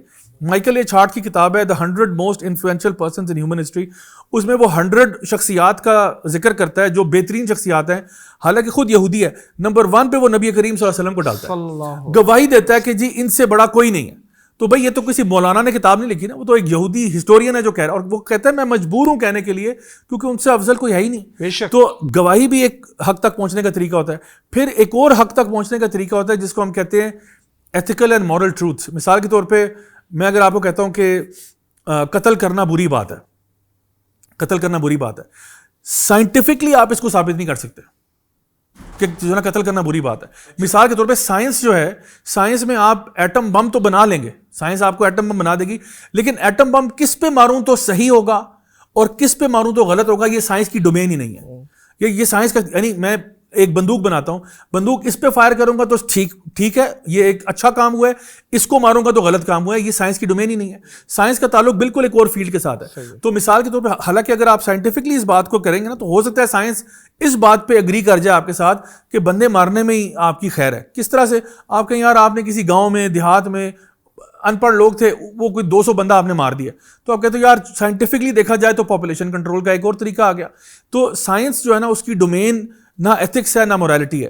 اور اسی طرح سے جب ہم بات کرتے ہیں ریویلڈ نالج کی, یا وہ چیزیں جو نازل ہوئی ہیں, تو قرآن جو ہے وہ ریویلڈ نالج ہے اور وہ اللہ کی طرف سے ہے. اچھا, اب ایسا ہے کہ اللہ تعالیٰ, یعنی قرآن بھی اللہ کا ہی ہے, وہ اللہ کا کلام ہے, اور جو نیچرل لاز آپ کو نظر آ رہے ہیں وہ بھی اللہ کے بنائے ہوئے قانون ہیں. تو ہم یہ کہتے ہیں کہ نیچرل لاز بھی اللہ کے قوانین ہیں. اب گریوٹی جو ہے وہ نیوٹن نے دریافت کر لی, لیکن نیوٹن نے گریوٹی کو پیدا نہیں کیا, پیدا کرنے والی ذات اللہ کی ہے. سورج اور چاند کی گردشیں کسی ماہر فلکیات نے ڈسکور کر لی ہوں گی, لیکن ان کو پیدا کرنے والی ذات اللہ کی ہے. تو سائنس کیا کرتی ہے, اللہ کی بتائی ہوئی چیزوں کو ڈسکور کر رہی ہوتی ہے. تو اس لیے ہم کہتے ہیں ہمارا آپس میں سائنس کے ساتھ کوئی کانفلکٹ نہیں ہے, یعنی اسلام کا اور سائنس کی کوئی ٹکر نہیں ہے آپس میں. اسلام ہے, دین کی بات ہے, اللہ سے کنیکٹ کرنے کی بات ہے, ہدایت پہ کیسے چلنا ہے یہ بات ہے, صحیح کام کون سے ہیں, غلط کام کون سے ہیں. اللہ جو پوری کائنات کا خالق و مالک ہے وہ آپ کو بتا رہا ہے. سائنس دنیا کو دریافت کرنے کا ایک ذریعہ ہے. تو ایک اچھا مسلمان بڑا زبردست سائنسدان بھی ہو سکتا ہے. اسی لیے ہماری اسلامی تاریخ میں اگر آپ دیکھیں بڑے بڑے نام گزرے ہیں جو سائنسدان بھی تھے اور دینی طور پہ بھی بڑے یعنی اسٹرانگ اور کبھی لوگ ہوا کرتے تھے. تو اس لیے ہمارا سائنس کے ساتھ کوئی جھگڑا نہیں ہے, کسی اور مذہب کا ہو تو ہو, لیکن ہم جو ہے نا الحمدللہ دونوں اسٹریمز کو پیرلل لے کے جا سکتے ہیں. آپ زمین ساکن ہے والی بات پہ کیا پوائنٹ آف ویو رکھتے ہیں؟ کیونکہ ظاہر ہے ایک طبقہ ہے جو امام اہل سنت اعلیٰ حضرت نے بھی زمین ساکن ہے کے حق کے پہ دلائل دیے ہیں, اور قرآن مجید کی کوئی ایک آیت ہے جس سے وہ اس چیز پہ جواز رکھتے ہیں کہ اپنا کہ زمین ساکن ہے, اور لیکن سائنس کہہ رہی ہے کہ زمین گردش کر رہی ہے. صحیح, آپ کیا کہتے ہیں؟ یہ اچھا سوال ہے آپ کا. اصل میں دیکھیں ہم لوگ نا سائنس کے محتاج کسی پوائنٹ پہ بھی نہیں ہیں, ٹھیک ہے. مثال کے طور پہ سائنس ایک ایسی چیز ہے جو کنٹینیوسلی چینج بھی ہوتی رہتی ہے, کیونکہ سائنس کا تعلق ہوتا ہے ایک خاص سیمپل سائز کے ساتھ. آپ نے ایک خاص جگہ پر ایکسپیریمنٹیشن کی تو آپ کو ایک نتیجہ ملا, وہی سائز آپ بڑھا دیں ایکسپیریمنٹ کا تو نتیجہ مختلف بھی ہو سکتا ہے. جیسے کہ نیوٹن کی فزکس اور ہے اور آئنسٹائن کی فزکس اور ہے, تو دونوں اس ٹائم پہ نیوٹن کی فزکس چل رہی تھی, پھر آئنسٹائن نے کہا نہیں اس سے غلطی ہوئی ہے, اب تھیوری آف ریلیٹیوٹی آ گئی اور سارا کچھ. تو ہم لوگ نا قرآن کو سب سے پہلی بات یہ کہ ہم سائنس کے اوپر چسپا کرنے کی کوشش نہیں کرتے. ہم قرآن کے ساتھ عدل کرتے ہیں, انصاف کرتے ہیں, جو اللہ نے کہا ہے اس کو ایز از بیان کرنا چاہیے. یعنی میں نہ تو فار ایگزامپل اگر کوشش کروں گا کہ ابھی کوئی سائنٹیفک چیز چل رہی ہے تو میں اس کو کوشش کروں کہ کسی طرح قرآن میں ثابت ہو جائے, یہ میں نہیں کروں گا. ہاں قرآن میں اگر وہ الفاظ موجود ہیں باقاعدہ طور پر تو میں وہ ایز اٹ از بیان کر دوں گا کہ جی ان کا یہ مطلب بھی ہو سکتا ہے. تو اس کے بعد ہم کہتے ہیں واللہ عالم. میں آپ کو ایک مثال دیتا ہوں. میری بیٹی جب پیدا ہوئی تو ڈاکٹر صاحبہ کے پاس ہم گئے, یہاں پہ جو کہتے ہیں اسلام آباد میں, تو وہ جو گائنیکالوجسٹ تھیں انہوں نے میری شکل دیکھ کے ان کو آئیڈیا ہو کہ یہ تو بڑے مولوی صاحب ہیں, تو انہوں نے کہا کہ آپ کا کوئی ارادہ تو نہیں ہے بچی کو شہد وغیرہ چٹانے کا یا کھجور پیس کے دینے کا؟ میں نے کہا جی ارادہ تو بالکل ہے, یہ تو یعنی نبی کریم صلی اللہ علیہ وسلم کی سنت ہے, تحنیک کہتے ہیں اس کو, تو یہ تو سنت ہے. اس نے کہا نہیں بالکل نہیں آپ نے کرنا یہ. میں نے کہا کیوں جی؟ کہتے جی وہ میڈیکل ریسرچ آئی ہے, میڈیکل سائنس نے ثابت کیا ہے کہ وہ بچے جو ہیں اگر وہ یہ چیز کو پی جائیں تو وہ بیچارے کولک ہو جاتے ہیں, تو پتہ نہیں ان کا دم گھٹ جاتا ہے. اتنا اس نے ڈرا دیا نا. تو میری وائف نے مجھے کہا کہ بھائی یہ پھر کیا کرنا ہے آپ نے؟ میں نے کہا جی ہم تو نبی کی سنت پہ چلنے والے لوگ ہیں, وہ جو کہہ رہی ہیں وہ کہتی رہی, نبی کی سنت قائم و دائم ہے. بالکل. تو سائنس آ جائے گی وہاں تک پہنچ جائے گی جہاں تک ابھی وہ لوگ نہیں پہنچے ہوں گے. تو وہ ان کو شہد وغیرہ, میں نے بیٹی کو پہلی فرصت میں, جیسی میری بیٹی ہے میں نے اس کو تھوڑا سا جو ہے نا شہد چٹا دیا. اچھا اب 4 سال کے بعد اللہ تعالیٰ نے ایک اور بیٹی عطا فرمائی. اب اس دفعہ کیا ہوا, جب ہاسپٹل میں گیا تو ڈاکٹر صاحبہ چینج ہو چکی تھی, اب کوئی اور ڈاکٹر صاحبہ تھی. تو انہوں نے مجھے کہا کہ وہ کوئی آپ گٹی دینے کے لیے کچھ آپ نے بندوبست کیا. اب میں نے ڈرتے ڈرتے, مجھے تھا کہ میں کچھ بولوں گا تو آگے سے کہیں گے کہ نہیں وہ نہیں کیجیے گا. تو میں نے کہا جی میرا خیال ہے ہو سکتا ہے کچھ ہوا ہو. تو انہوں نے کہا کہ جی وہ ضرور دیجیے گا. میں نے کہا ڈاکٹر صاحبہ کیا میں آپ سے پوچھ سکتا ہوں کہ کیوں آپ یہ کہہ رہی ہیں؟ انہوں نے کہا وہ اصل میں نا بچوں کی بریدنگ اچھی ہوتی ہے, ان کو سانس لینے میں فائدہ ہوتا ہے, بچے بڑے ایکٹیو ہو جاتے ہیں, بلڈ شوگر ان کا ہوتا ہے. میں نے کہا آپ سے پہلے جو ڈاکٹر صاحبہ تھی وہ تو منع کرتی تھی, کہتی ہاں وہ پہلے ریسرچ کچھ اور تھی, اب ذرا نئے شواہد آئے ہیں تو اس میں یہ پتہ لگ گیا. بالکل. تو میں یہ کہتا ہوں کہ ہمارا دین ہم سائنس کے محتاج نہیں ہے, اور سائنس کی کوئی بات حجت بھی نہیں ہے. جو ظاہر ہے قرآن مجید سے اگر کوئی چیز ٹکرا رہی ہے تو ظاہر ہے اس کو تو سائنس کی بات کو ہم دیوار پہ دے ماریں گے. بے شک. اچھا راجہ بھائی, فتنہ دجال تھوڑا سا میں چاہ رہا ہوں کھولے, اور کیا آج کی ڈیٹ میں دجال قید ہے؟ کیونکہ حضرت تمیم داری والی روایت جو سمندر میں کشتی نے 1 مہینہ ہچکولے لیے اور پھر وہ ایک جزیرے پہ پہنچے, پھر ایک جساسہ سے ملاقات ہوئی, جساسہ نے اشارہ کیا اندر جاؤ, اندر دجال قید تھا. آج کی ڈیٹ میں دجال قید ہے. بالکل, یہ آپ نے اچھا حوالہ دیا, یہ صحیح مسلم کی حدیث ہے اور بڑی زبردست حدیث ہے, اور دجال کے بارے میں ہمیں بتاتی ہے کہ دجال جو تھا وہ نبی کریم صلی اللہ علیہ وسلم کے ٹائم پہ بھی قید تھا, اور اس نے خود یہ کہا تھا کہ جب میرا وقت آئے گا تب میں یہاں سے آزاد کر دیا جاؤں گا, اور وہ اللہ تعالیٰ کی جب مرضی ہوگی تو اللہ تعالیٰ وہ کام کر دے گا. لیکن اس نے پھر کچھ نشانیاں بتائی تھیں. اس نے کہا تھا کہ جب جو جس کو لیک ٹائبیریس کہتی ہے یا جو بحر طبریہ کہا جاتا ہے, وہ جب خالی ہونا شروع ہو جائے گا تب میں آؤں گا. پھر اس نے ایک زغر کا چشمہ ہے اس کے بارے میں کہا تھا, اس میں پانی ختم ہو جائے گا, اور بیسان کے کھجور کے درخت ہیں وہ پھل دینا چھوڑ دیں گے. تو اس نے کچھ نشانیاں بتائی تھیں کہ یہ سارے معاملات, اور یہ ساری جگہیں جو ہیں یہ آپ کو آج کل کا جو پیلسٹائن اور یہ جو جیروسلم کا علاقہ ہے اس کے ارد گرد یہ چیزیں آپ کو ملتی ہیں. تو وہاں پہ ابھی بھی آپ سمجھ لیں کہ کچھ میں نے اس کے اوپر جب جو ہے نا ریسرچ کرنا شروع کی تو پتہ چلا کہ واقعی میں کئی چیزیں اس میں واٹر لیولز ڈپلیٹ کر چکے ہیں, کچھ چشمہ تو غائب ہو چکا ہے, چشمے کا تو پتہ نہیں ہے وہ ہے کہاں پہ. بیسان کے درختوں کے اوپر ایک لنڈن میں کسی یونیورسٹی کے کچھ ایسے ریسرچ پیپرز تھے جس میں تھا کہ جی وہاں پہ کوئی لوگ ایک تو وہ بہت کاٹ لیتے ہیں درختوں کو, ریلیجس فیسٹیولز میں استعمال کرتے ہیں, کوئی اس کے اندر کیڑے وغیرہ لگ جاتے ہیں جس کی وجہ سے پاپولیشن ان کی کافی کم ہو گئی ہے. سو واللہ عالم, اللہ بہتر جانتا ہے کہ کب معاملہ ہوگا. لیکن بہرحال نبی کریم صلی اللہ علیہ وسلم نے نشانیاں تو اس کی بہت واضح بیان کی ہیں. تو اس کے لیے ہمارے لیے جو اصل کام کرنے والا نا وہ یہ نہیں ہے کہ اب آپ پوچھیں کہ بھئی وہ دجال کا کوئی ایڈریس بتا دیں آپ ایڈریس, تو میں کہتا ہوں جی چلو وہ کراچی میں آپ جائیں نارتھ ناظم آباد میں فلاں گھر میں بیٹھا ہوا ہے, تو بھئی آپ کیا کر لیں گے. پوائنٹ یہ نہیں ہے, پوائنٹ یہ ہے کہ صحابہ کو جب بتایا گیا کہ دجال آئے گا, سب سے پہلا ان کا سوال یہ تھا کہ یا رسول اللہ جب وہ آ جائے گا تو ہم نے نماز کس طرح سے پڑھنی ہے, کیونکہ بتایا یہ گیا تھا کہ جب وہ آئے گا 40 دن کے لیے آئے گا. پہلا دن 1 سال کا ہوگا, دوسرا دن جو ہے وہ مہینے کا ہوگا, تیسرا دن جو ہے وہ 1 ہفتے کا ہوگا, اور باقی جو دن ہیں آپ کے وہ نارمل جس طرح دن ہوتے ہیں اس طرح ہیں. تو صحابہ کی سب سے پہلی جو کنسرن تھی نا, وہ فکر ان کی یہ تھی کہ بھئی ہماری نماز کیسے ہوگی اس ٹائم میں جب یہ دجال ہوگا, اتنا بڑا فتنہ ہوگا. تو اس لیے, اور ہمیں یہ بھی بات پتہ ہے کہ دجال کی موت جو ہے وہ عیسیٰ علیہ السلام کے ہاتھوں ہی واقع ہوگی. وہ میں آپ میں سے کوئی بھی نہیں کر سکتا, بلکہ حدیث میں تو یہاں تک آتا ہے کہ ایک شخص اس بڑا ایمان والا ہوگا, اس کو لگے گا کہ میں جا کے دجال کو فیس کرتا ہوں اور میں اس کو جو ہے نا ہرا دوں گا اور میں اس کو مار دوں گا, لیکن وہ خود جا کے اس کے فتنے میں ملوث ہو جائے گا اور اسی کا پیروکار بن جائے گا. تو اس لیے ہمیں کہا گیا کہ آپ اس سے بچیں اور اس سے اپنے آپ کو دور کریں اور دعا مانگیں اپنے بچوں کو. یہ جو آج کل یہ مارول اور ڈی سی شی سی کے بجائے بتائیں یار یہ فتنۃ المسیح دجال جو ہے ایک ریئل مسئلہ ہے جو آخری زمانے میں آئے گا. اور نبی نے فرمایا صلی اللہ علیہ وسلم نے کہ کوئی ایسا نبی نہیں گزرا آدم علیہ السلام سے لے کر میرے تک جس نے اپنی قوم کو فتنۃ المسیح دجال کے بارے میں نہ اور سب سے بڑا فتنہ بولا, سب سے بڑا فتنہ ہوگا. اب اندازہ لگائیں تمام انبیاؤں نے اپنی امتوں کو اس کا بتایا, بے شک, اور اس کی سخت وعیدیں ملتی ہیں, تو کتنا بڑا فتنہ ہوگا بالکل کہ اللہ بچائے. اور سنا یہی ہے کہ روایتیں یہ ملتی ہیں کہ اس کے فتنے سے بچنے کا طریقہ یہ ہے سورہ کہف کی آیتوں کو پڑھا جائے تواتر سے. اچھا دوسری چیز یہ بتائیے گا جادو جنات اس پہ اس ٹائم کیا کہیں گے؟ آپ نے خود فزیکلی کبھی جن کا ایکسپیرینس کیا یا کوئی ایسا واقعہ جو آپ کی زندگی میں ہوا ہو جو شیئر کرنا چاہیں؟ بے شمار ایسے واقعات ہو چکے ہیں ہمارا تو, کیونکہ بہت سے لوگ اس طرح سے آتے ہیں جو کہ جادو اور جنات کے اثر کے اندر آئے ہوتے ہیں. اچھا. اور میں خود جب دین کی طرف آ رہا تھا تو میرے وہم و گمان میں بھی نہیں تھا کہ ایک ایسا ٹائم آئے گا جہاں میں لوگوں کو اس چیز میں کاؤنسلنگ کر رہا ہوں گا کہ جی آپ کے اوپر یہ مسئلے چل رہے ہیں اور یہ ہو رہا ہے.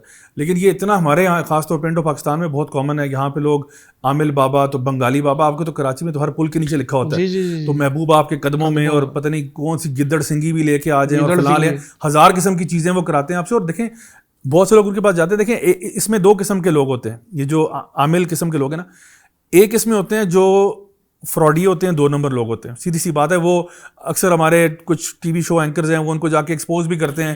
وہ پتہ چلتا ہے اس نے جو ہے نا وہ لوگوں کے سروں پہ ہاتھ پھیرتا ہے تو لوگ کہتے ہیں جی ہمیں کوئی اندر سے نا کچھ وجود میں کچھ محسوس ہوا ہے. پتہ چلتا ہے وہ کوئی 12 وولٹ کی بیٹری لگائی ہوتی ہے, اس نے وہ جا کے ان کو کرنٹیں مارا ہوتا ہے. تو ایک تو یہ فراڈی ہوتے ہیں, ان کو تو چھوڑ دیں آپ.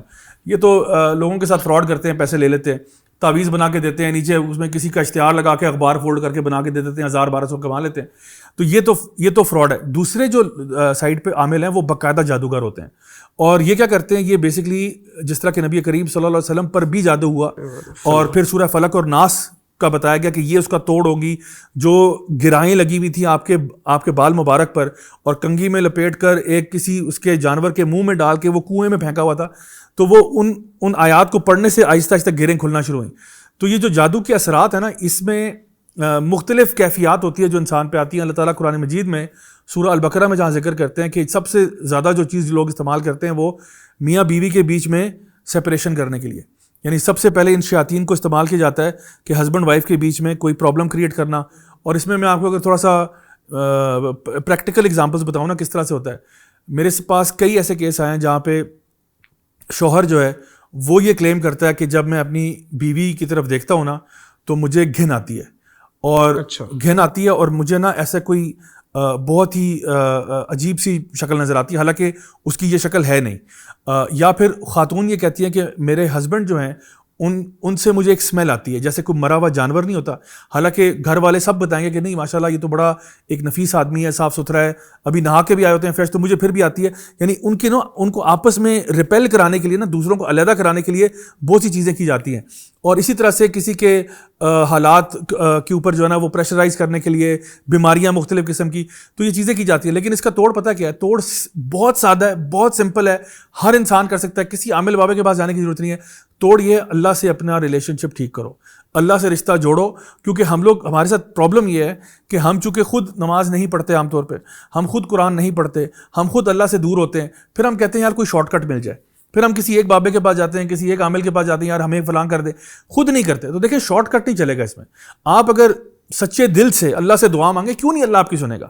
آپ اگر ایک متقی انسان ہیں, آپ نیکی کرنے والے شخص ہیں, آپ نمازوں کو پڑھنے والے ہیں, اللہ تعالیٰ کے آگے گڑ گڑا کے آپ دعا مانگتے ہیں, مجھے بتائیں کیا اللہ دعائیں سنتا نہیں؟ ضرور سنتا ہے. دیکھیں ان اللہ علی کل شیء قدیر, اللہ ہر چیز پر قادر ہے. اگر ایسی چیزیں ہم پہ اثر کرتی ہیں, اس کی ایک وجہ, یہ ہمیشہ نہیں ہوتا لیکن ایک وجہ یہ ہوتی ہے کہ ہمارا اللہ تعالیٰ کے ساتھ نا ایک ڈسٹینس کریٹ ہوا ہوتا ہے.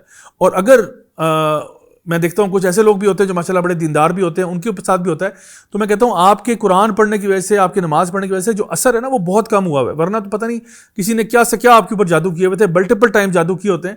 تو اس لیے اس کا جو بچنے کا طریقہ ہے نا آسان, وہ یہی ہے کہ انسان اپنی نمازوں میں پکا رہے, صبح شام کے اذکار ہمیں نبی کریم صلی اللہ علیہ وسلم نے سکھائے ہیں باقاعدہ طور پر, وہ ہمیں آنے چاہیے, وہ ہمیں پڑھنے چاہیے. صبح کے ٹائم پہ بھی, فجر کی نماز کے بعد, مغرب کی نماز کے بعد یا عصر کی نماز کے بعد, یہ ہمیں ضرور پڑھنا چاہیے. تو یہ جب تک یہ نہیں کریں گے تو پھر انہی جو عامل بابے انہی کے ہم محتاج رہیں گے, اور پھر وہ ہمارا جو پرابلم ہے وہ کبھی بھی ریزالو نہیں ہو پائے گا, کبھی بھی ریزالو نہیں ہو پائے گا. ابھی آپ نے ایک ذکر کیا پسینے کا اور اسمیل کا, جی, تو جب میں آپ سے ملا تو مجھے آپ سے ایک بہت خوبصورت سی خوشبو آئی, اور مجھے یہ احساس ہوا کہ آپ اچھی خوشبو پسند بھی کرتے ہیں, لگاتے بھی ہیں.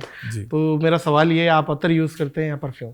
میں دونوں یوز کرتا ہوں, دونوں یوز اور کرتے ہیں. جنون کی حد تک کرتا ہوں. اچھا, جو بھی میرے گھر آتے ہیں وہ دیکھتے ہیں کہ جی الحمدللہ. ایک تحفہ میں بھی آپ کے لیے لایا ہوں, بلکہ دو لایا ہوں, اور یہ پرفیوم کی طرز پر ہے لیکن نان الکوہلک. ٹھیک ہے, زبردست. یہ مسکل محل ہے, ماشاءاللہ, اور بلیک اینڈ گولڈ اور بلیک اینڈ سلور. ماشاءاللہ. تو یہ میں چاہتا ہوں کہ آپ ایک دفعہ اگر لگا کے بھی ذرا سا ہمیں فیڈ بیک دے دیں. اور یہ ذاتی طور پہ مجھے بھی بہت پسند ہے. صحیح. اور ظاہر ہے ایز بینگ پاکستانی ہمیں چاہیے کہ کوئی اچھا کر رہا ہے تو انہیں. بالکل بالکل, ماشاءاللہ جی. یہ تو بوٹل بھی بڑی زبردست لگ رہی ہے ماشاءاللہ. اس کو ہم دیکھ لیتے ہیں.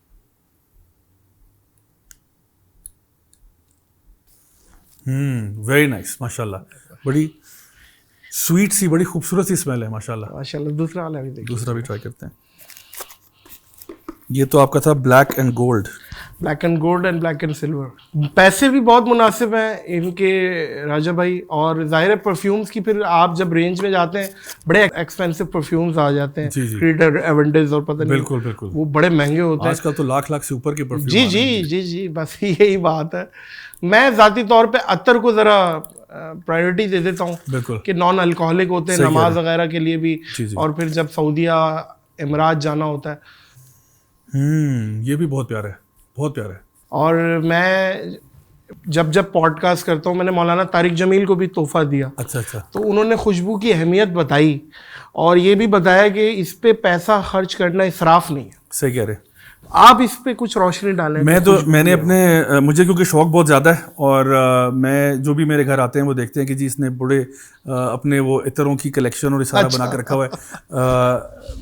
میرے اپنے جو استاد محترم سے جن سے میں نے پڑھا, وہ مجھے کہتے تھے کہ بیٹا پرفیوم پہ خرچ کرنا, یہ عطر پہ خرچ کرنا لوگوں کے لیے صدقہ ہے.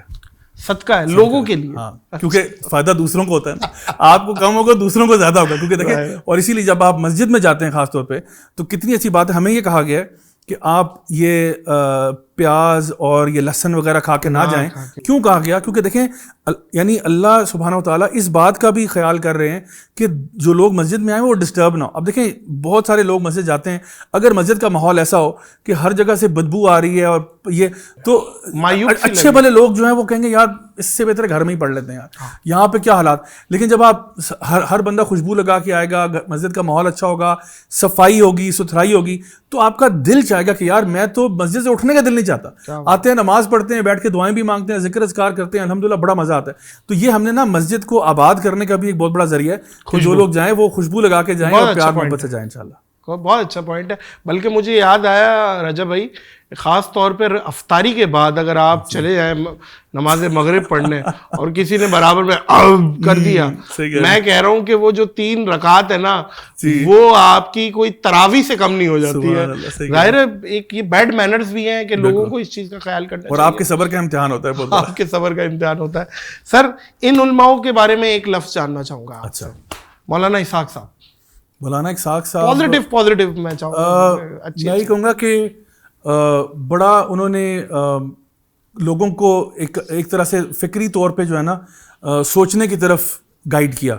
ہاں, سوچنے کی طرف. مفتی تقی عثمانی صاحب وہ تو کلاس آف اٹس اون ہے ماشاءاللہ. ہمارے مفتی, ہمارے گرینڈ مفتی یہاں کے, اور بہت ہی ایک پائے کے عالم دین ہے, اور میں سمجھتا ہوں کہ پوری دنیا میں ان کی بہت رسپیکٹ ہے. بہت رسپیکٹ. علماء عرب بھی بہت رسپیکٹ کرتے ہیں ان کی. میری ملاقات ہوئی مسجد نبوی کے امام سے, بابر اعظم بھی ساتھ تھے. جی. تو انہوں نے سلام کے بعد ٹرانسلیٹر بھی بیٹھا ہوا تھا, مفتی تقی عثمانی کا پوچھا کہ ان کی طبیعت کیسی ہے. سبحان اللہ. میں نے کہا کہ کیا بات ہے. صحیح کہہ رہے ہیں. مولانا طارق جمیل صاحب.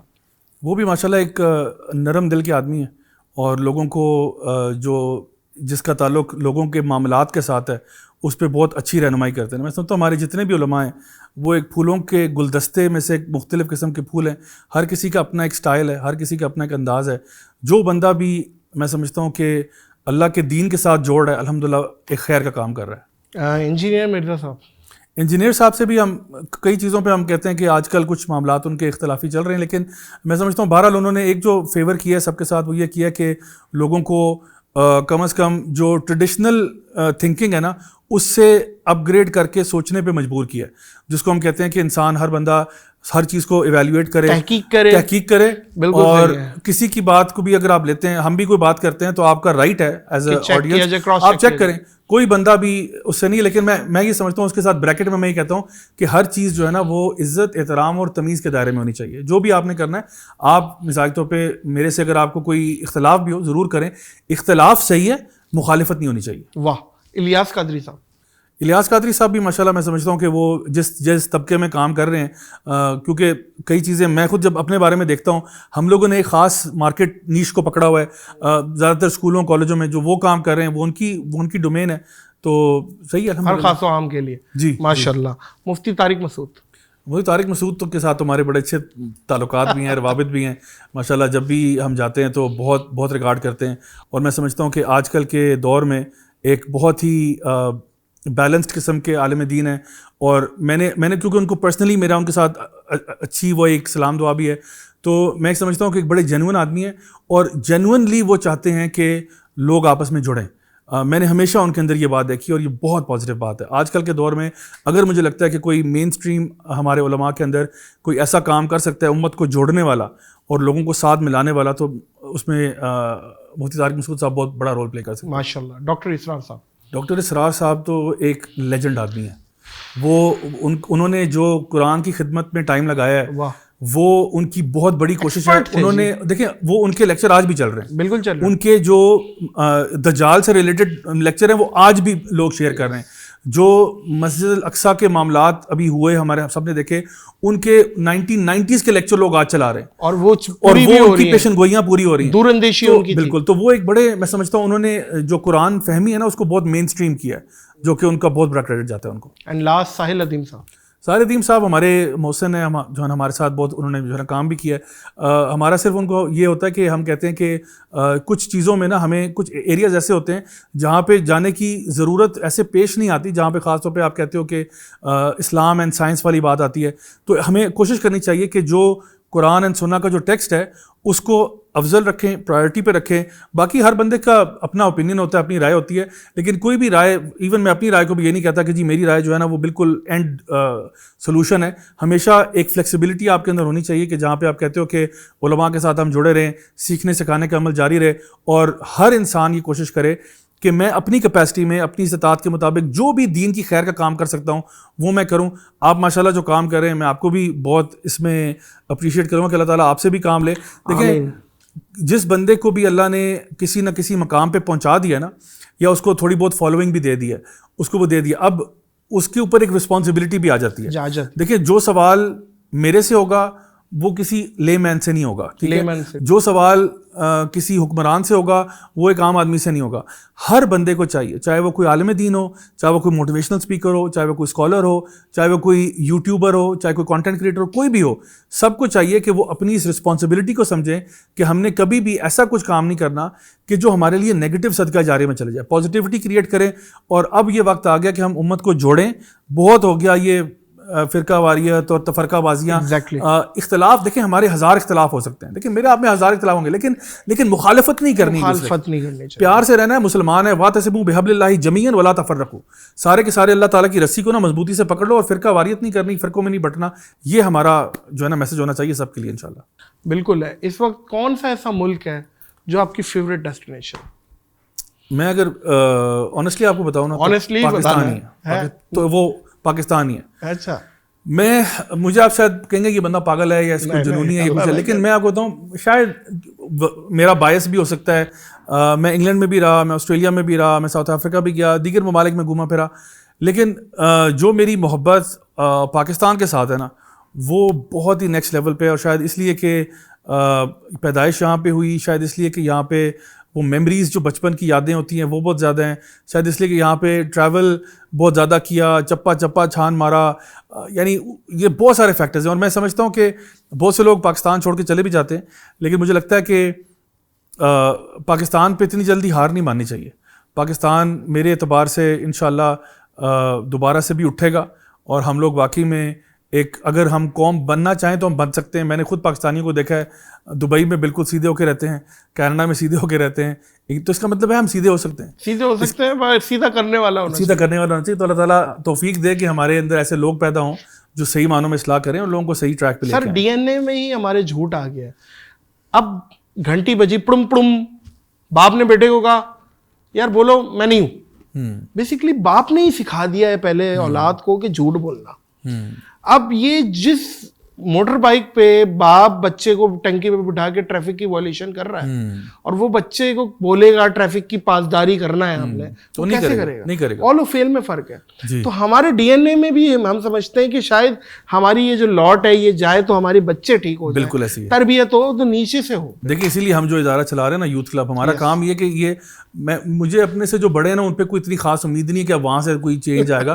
میں کہہ رہا ہوں ان بچوں کو ٹھیک کر لو, یہ اگر صحیح ہو گیا نا, کیونکہ میں جب اسکول کالج میں تھا ہمارے پاس تو کوئی نہیں آیا بتانے کے لیے کہ بھائی صحیح رستہ یہ ہے اور غلط رستہ یہ ہے.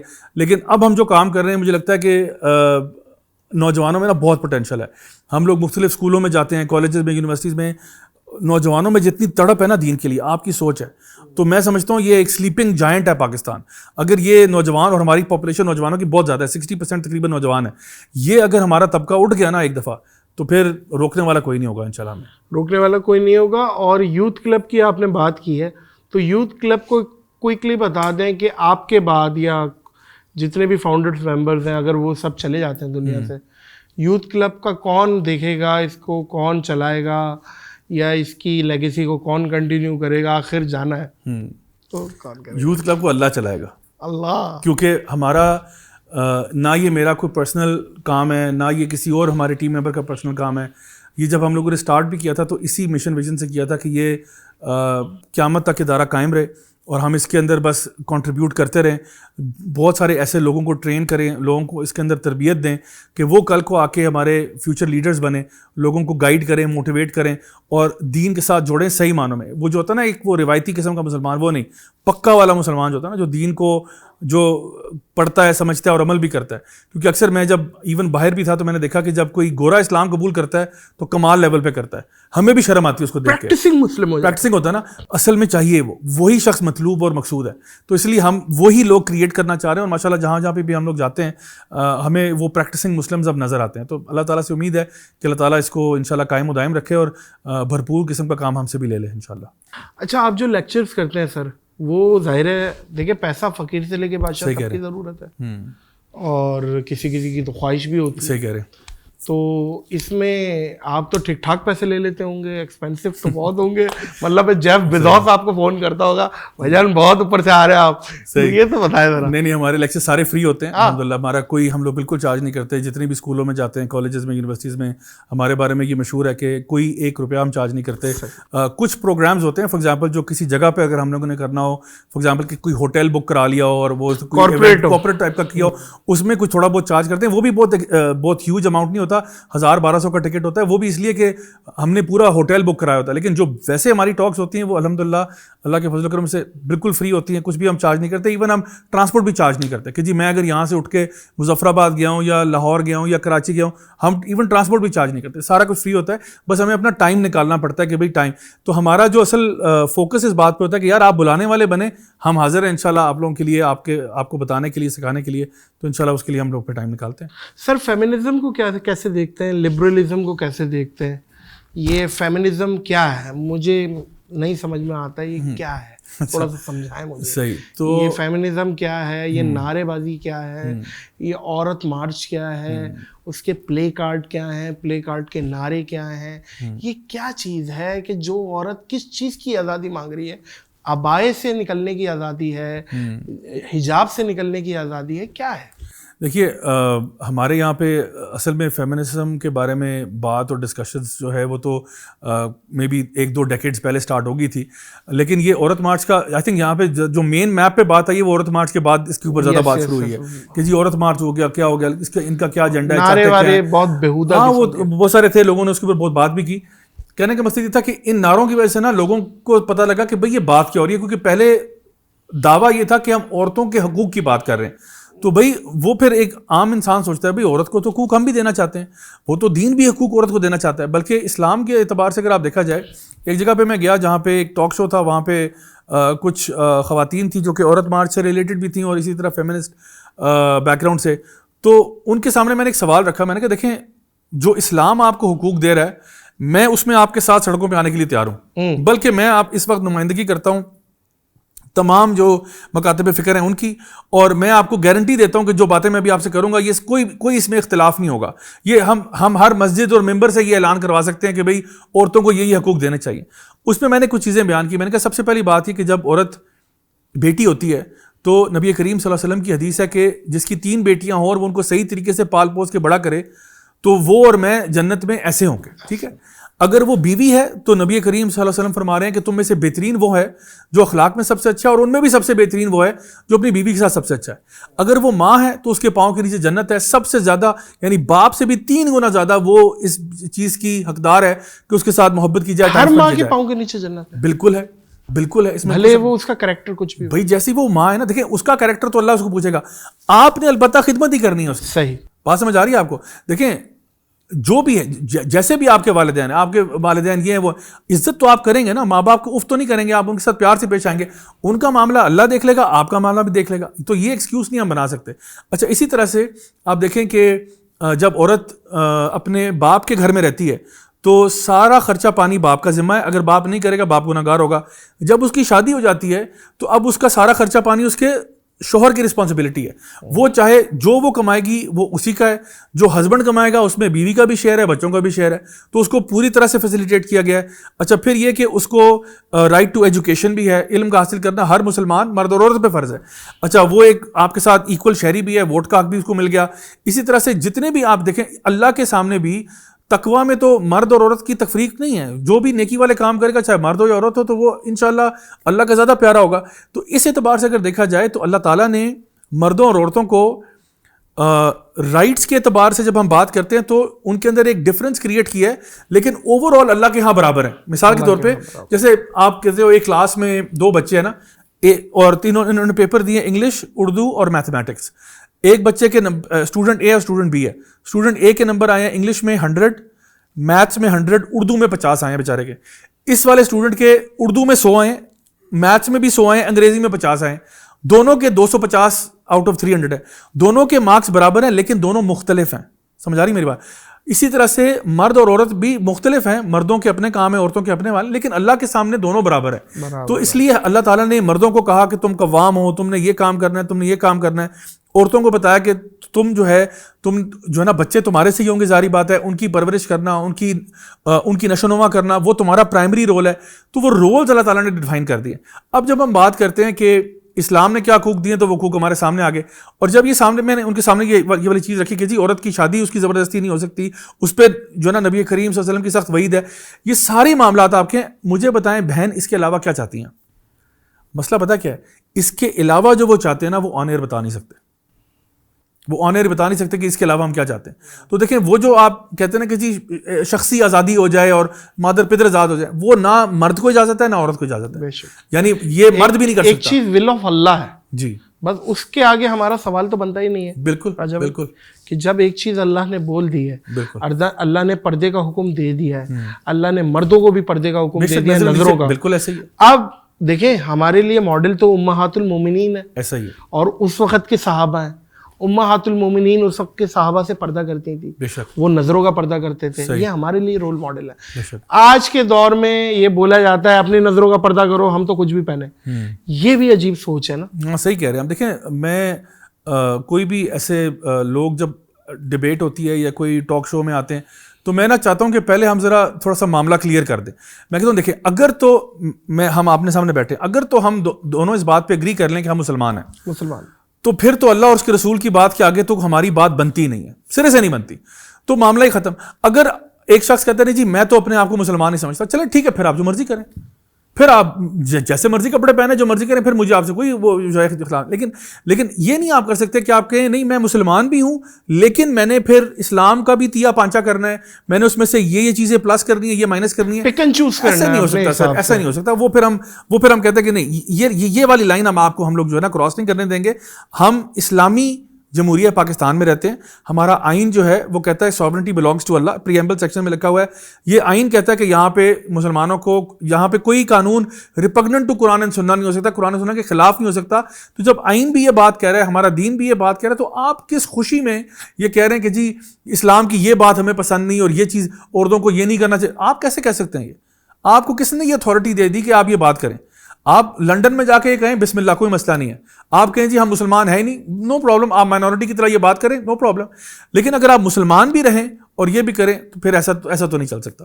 ماشاءاللہ فٹنس پہ بھی آپ بہت کام کرتے ہیں, کچھ جم وغیرہ ڈیلی کر رہے ہیں, کیا سلسلہ ہے تھوڑا سا وہ بھی بتا دیں. ایکسرسائز اصل میں کون سی کر رہے ہیں؟ میں آپ کو بتاتا ہوں. Weight lifting. اصل میں نا میرا سین یہ ہے کہ میری اسکیجول جو ہے نا وہ بڑا جیم پیکٹ سا چل رہا ہوتا ہے, تو میں نے اپنے گھر کے اندر ہی جم کا سیٹ اپ کیا, بالکل, تاکہ وہ جھنجھٹ ہی نکل جائے. کیونکہ آپ کو پتا ہے کبھی کبھار نا ایک وہ شیطان کی طرف سے وسوسہ یہ بھی آتا ہے کہ یار ابھی تو چینج کرے گا, ابھی جم جائے گا, ابھی ورک آؤٹ کرے گا, تو اتنی دیر. تو میں کہتا ہوں وہ بہانہ ہی ختم, جو بھی پاجامہ وغیرہ ٹی شرٹ پہنی ہے نیچے گئے ورک آؤٹ شروع کر دیا. تو اس میں ریزسٹنس ٹریننگ بھی ہے, کارڈیو وغیرہ بھی ہے. کیونکہ میں سمجھتا ہوں کہ آپ ایک تو اللہ تعالیٰ کو بھی جو ہے نا قوی مومن زیادہ پسند ہے, حالانکہ سارے مومنوں میں خیر ہوتی ہے, لیکن نبی کریم صلی اللہ علیہ وسلم کی حدیث ہے کہ اللہ تعالیٰ کو قوی مومن زیادہ پسند ہے. اس کی وجہ کیا ہے کہ ایک تو آپ کسی کے محتاج نہیں رہتے, پہلی بات. دوسری بات یہ آپ لوگوں کے کام آ سکتے ہیں. تیسری بات یہ آپ عبادت میں بھی زیادہ جوش و خروش سے عبادت کریں گے. ورنہ عام طور پہ کیا ہوتا ہے رمضان میں, وہی جو آپ نے تھوڑی دیر پہلے مثال دی تھی, پہلی تراویح پہ جاتے ہیں تو ٹانگیں جواب دے جاتی ہیں کہ یار بس قاری صاحب کیوں نہیں رک رہے یار, الائنمنٹ آؤٹ ہو جاتی ہے. تو وہ پھر رمضان کے آخری رمضان میں جا کے تھوڑی الائنمنٹ کی سیٹنگ ہوتی ہے.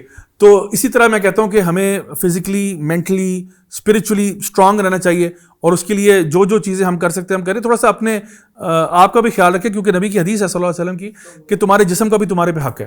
صحیح. تو وہ حق جو ہے وہ یہی ہے کہ آپ اس کا حق ادا کریں اور اپنے آپ کو فزیکلی فٹ رکھیں, تاکہ یہ بھی اللہ کی طرف سے ایک نعمت ہے جو اکثر لوگ گوا دیتے ہیں. ماسٹربیشن کے لیے آپ کی کیا رائے ہے؟ آپ جو ماسٹربیشن, کیونکہ کچھ ڈاکٹر ذاکر نائک نے بھی یہ جواز کا فتویٰ دے دیا تھا کہ بھائی اگر شوہر آؤٹ آف کنٹری ہے اور وہ اپنی بیوی کے ساتھ کوئی ویڈیو سیکس اس ٹائپ کا کرتا ہے تو وہ کر سکتا ہے, اور وہ اس طرح کی ماسٹربیشن. آپ اس چیز پہ کیا پوائنٹ رکھتے ہیں ماسٹربیشن کے حوالے سے, اور خاص طور پہ ایسی سچویشن میں کہ مرد باہر ہے؟ صحیح. دیکھیں ڈاکٹر ذاکر نائک اور ٹیمپرری نکاح کر سکتے ہیں, یہ بتا دیں. تو ڈاکٹر ذاکر نائک ماشاء اللہ بڑی عزت اور احترام والی پرسنالٹی ہیں, لیکن مجھے لگتا ہے کہ ان مائی ہمبل اوپینین ان سے اس معاملے میں بہت بڑی غلطی ہوئی ہے. اور یہ کیونکہ یہ جمہور کی رائے یہ نہیں ہے, ہمارے تمام مکاتب فکر کے اندر فقہ حنفی کی, ہاں فقہ حنفی بھی, ایون باقیوں میں بھی یہ والی رائے نہیں ہے. انہوں نے ایک بڑا شاذ اوپینین جس کو بولتے ہیں نا, ایک بڑی ریموٹ رائے اس کو لیا اور وہ اس کو بھی صحیح اپلائی نہیں کر پائے. تو میں سمجھتا ہوں کہ جو مین اسٹریم جتنے بھی ہمارے اسکولز آف تھاٹ ہیں اس میں آپ کو یہ اوپینین نہیں ملے گا بہرحال. تو دیکھیں مجھے لگتا ہے اللہ تعالیٰ بھی کبھی کبھار انسان سے نا غلطی کروا دیتا ہے یہ بتانے کے لیے کہ صحیح کیا, there is no one who is perfect except اللہ. ٹھیک ہے نا, صرف اللہ کی ذات پرفیکٹ ہے, باقی ہر انسان سے غلطی ہوتی ہے. کیا اچھی بات. تو اس لیے میں سمجھتا ہوں کہ یہ چیز, کیونکہ اللہ تعالیٰ نے جو چیز حلال کی ہے وہ یہ ہے کہ میاں بیوی کا رشتہ حلال ہے, اس کے علاوہ جو کچھ بھی ہو رہا ہے وہ حلال نہیں ہے. کوئی بھی پروسیس سے حلال, کوئی بھی پروسیس سوائے جو بتایا گیا کہ آپ جو ہے نا وہ بیک پیسج کے تھرو جو ہے وہ آپ نہیں کر سکتے. ادروائز جو ریپروڈکٹیو اس جو پروسیس کے لیے آپ کرتے ہیں وہ آپ کے لیے جائز ہے. دوسرا جو آپ نے کہا ٹیمپرری نکاح, اس کی کوئی حیثیت نہیں ہے اسلام کے اندر. بات لوگ اس کے بارے میں بات کرتے ہیں, کہتے ہیں جی حلالہ اور یہ وہ اور اس قسم کی چیزیں. یہ نبی کریم صلی اللہ علیہ وسلم کی جتنی بھی احادیث ہیں اور قرآن کی جو آیات ہیں ان کا جو مزاج ہے اس کے بالکل خلاف چیز ہے. تو اس طرح کی چیزوں کو بالکل پروموٹ نہیں کرنا چاہیے. بالکل ٹھیک ہے, بالکل ٹھیک ہے. اور وہ میری بات رہ گئی کہ جو شخص 2 سال کے لیے ملک سے باہر گیا, اب ظاہر ہے اس کی ایک جسمانی ریکوائرمنٹ بھی ہے, اور وہ ٹیمپرری نکاح کر لے اور اس نیت سے کر لے کہ یار میں گناہ سے بچنے کے لیے نکاح کر رہا ہوں, تو لیکن پاکستان جاتے ہوئے ڈائیورس دے جاؤں گا, تو وہ نکاح ہو گیا. دیکھیں وہ نکاح ضرور کرے, کوئی مسئلہ نہیں ہے اس میں انشاءاللہ, لیکن نکاح جو ہے نا عام طور پہ اس نیت سے نہیں کیا جاتا کہ آپ نے ڈیورس کرنی ہے. آپ نیت یہ رکھتے ہو کہ نہیں انشاءاللہ اس کو میں جو ہے نا نبھاؤں گا اور اس کو لے کے چلوں گا, کیونکہ دوسرے کے ساتھ زیادتی کیوں کر رہے ہیں آپ, یعنی آپ کو پتہ ہے. اچھا اگر آپ چھپاتے ہیں تو دوسرے کے ساتھ زیادتی ہے, اگر اس کو بھی ملا لیتے ہیں اپنے ساتھ تو پھر یہ ٹیمپرری نکاح کی ایک ہیلا نکال لیا آپ نے, بہانہ نکال لیا. تو ادھر وے دیکھیں اللہ کو تو ڈاج نہیں دے سکتے نا, اللہ کو تو پتہ ہے کہ آپ کیا کر رہے ہیں. تو بہرحال تھرو پراپر چینل ہی کرنا چاہیے. کسی کو دھوکہ دینا یا فراڈ کرنا وہ بالکل بہت ہو رہا ہے. راجہ بھائی آپ کے بھی علم میں ہوگا 100%, مجھے بھی فرسٹ ہینڈ نالج ہے گرین کارڈ کے لیے اور باہر ممالک میں نیشنلٹی کے لیے خاص طور پہ یہ ہو رہا ہے, اور دوسرے مذاہب کے لوگوں کے ساتھ یہ کیا جاتا ہے, اور انفارچونیٹلی ہمارے مسلمان کر جاتے ہیں یہ چیز. یہ اس پہ میں سمجھتا ہوں آپ آواز ریز کریں, یہ بہت زیادہ. دیکھیے اللہ تعالیٰ خود قرآن مجید میں یہ بات ارشاد فرماتے ہیں کہ کچھ لوگ ہوتے ہیں جو اپنی دین کو نا بیچ دیتے ہیں دنیا کی خاطر. یہاں پہ کئی لوگ ایسے ہیں جو گرین کارڈ کے چکروں میں اپنے آپ کو کافر بھی ڈکلیئر کرا دیتے ہیں, اپنے آپ کو لادین بھی کر دیتے ہیں, کیونکہ ان کو پتہ ہے اسائلم مل جائے گا, ان کو پتہ ہے وہاں پہ کچھ ان کو ہاں کوئی ایسی چیزیں ہوتی ہیں. تو لوگ کہتے ہیں یار پیپروں میں کر رہے ہیں, کاغذوں میں. اگر اللہ کے بندے تیری موت آ گئی تو کیا کرے گا تو؟ اگر یہیں پہ تیری موت آ گئی, ہو سکتا ہے تو نے اپنے آپ کو ہندو ڈکلیئر کیا ہوا ہے, کچھ کیا ہوا ہے, تو وہ تو پھر آپ کی باڈی کو جلائیں گے, تمہاری تو باڈی دفن بھی نہیں ہونے لگی, کیونکہ پیپروں پہ تو آپ نے اپنے آپ کو یہ ڈکلیئر کیا ہوا ہے. تو کہیں گے بھائی یہ تو چونکہ ہندو ڈکلیئرڈ ہے تو پھر اس کو جلاؤ جا کے, گنگا میں بہاؤ جا کے, اس کو یہ اس کے ساتھ یہ معاملہ ہوگا. تو کیوں اپنی جان کے ساتھ اتنی بڑی رسک کیسے لے رہے ہو؟ یا تو نا کہ آپ کو پتا ہو کہ میرا ٹائم آف ڈیتھ کب ہوگا, پھر تو کرو بھائی. لیکن جب آپ کو نہیں پتا تو کس خوشی میں آپ کی حرکت کر رہے ہیں؟ یہ بالکل اپنی دین جو ہے نا اس کا سودا کسی چیز سے نہیں کیا جا سکتا کہ آپ اپنے دین کو بیچ دیں دنیا کے کسی چھوٹے سے عارضی قسم کے فائدے کے پیچھے. فیوریٹ اسپورٹس آپ کا آل ٹائم, مطلب ایک اسپورٹ جسے آپ ابھی اتر کے کھیلنا چاہیں؟ کرکٹ کا مجھے کافی شوق ہے. کرکٹ کا بھی ہے, بچپن میں اسکواش بھی بہت کھیلا ہے, بیڈمنٹن بھی کھیلا ہے. کرکٹ پہ رکے, ٹھیک ہے. کرکٹ میں کون بیٹسمین تھے, بالر تھے, کیا تھے, یا دور کھڑے ہو کے فیلڈنگ کرتے تھے صرف؟ یار بیٹنگ بالنگ دونوں کرتے تھے, اور ہم تو جو ہے نا وہ گلی محلے والی کرکٹ کھیلتے تھے, ٹیپ بال والی کھیلتے تھے اور ٹلے مارتے تھے, بس یہ ہمارا شوق تھا. اور تھوڑا سا کبھی ہارڈ بال سے بھی کھیلنے کا اتفاق ہوا اسکول کے ساتھ, لیکن مینلی جو ہے نا ہمارا آپ کو پتا ہے یہاں پہ پاکستان کا جو نیشنل اسپورٹ اصل میں ہے وہ ٹیپ بال والی کرکٹ ہے. تو سب سے زیادہ مزہ بھی اسی میں آتا ہے, اور لوگ بھی ہم لے آتے تھے, کبھی چھلی والا بھی رک رہا ہے, وہ دوسرا جو آ رہا ہے ریڈی والا وہ بھی رک گیا ہے, سب کو ملا لیتے تھے اور کھیلتے تھے, اور بڑا ہی مزیدار قسم کا ٹائم تھا. تو ابھی بھی میں امید کرتا ہوں کہ کبھی ٹائم ملے تو اس طرح ہماری یوتھ کلب میں کرتے رہتے ہیں, بوائز ماشاءاللہ اکٹھے ہوتے رہتے ہیں. اور all time favourite cricketer? All time favourite یار میں تو کافی سارے رہے ہیں. میں ایکچولی مجھے وہ ساؤتھ افریقن کرکٹرز کافی پسند تھے, آسٹریلین بڑے پسند تھے. مثلا گیری کرسٹن مجھے بڑا پسند تھا, مارک وا, اسٹیو وا, پرانے پہ چلے گئے. ہاں بس وہی اپنے زمانے کے لوگ یاد آتے ہیں. آج کل میں اتنا میں زیادہ فالو نہیں کرتا, کیونکہ اب ذرا وہ فالو کرنے کا اتنا ٹائم نہیں ہوتا کہ چیزوں کو دیکھنا.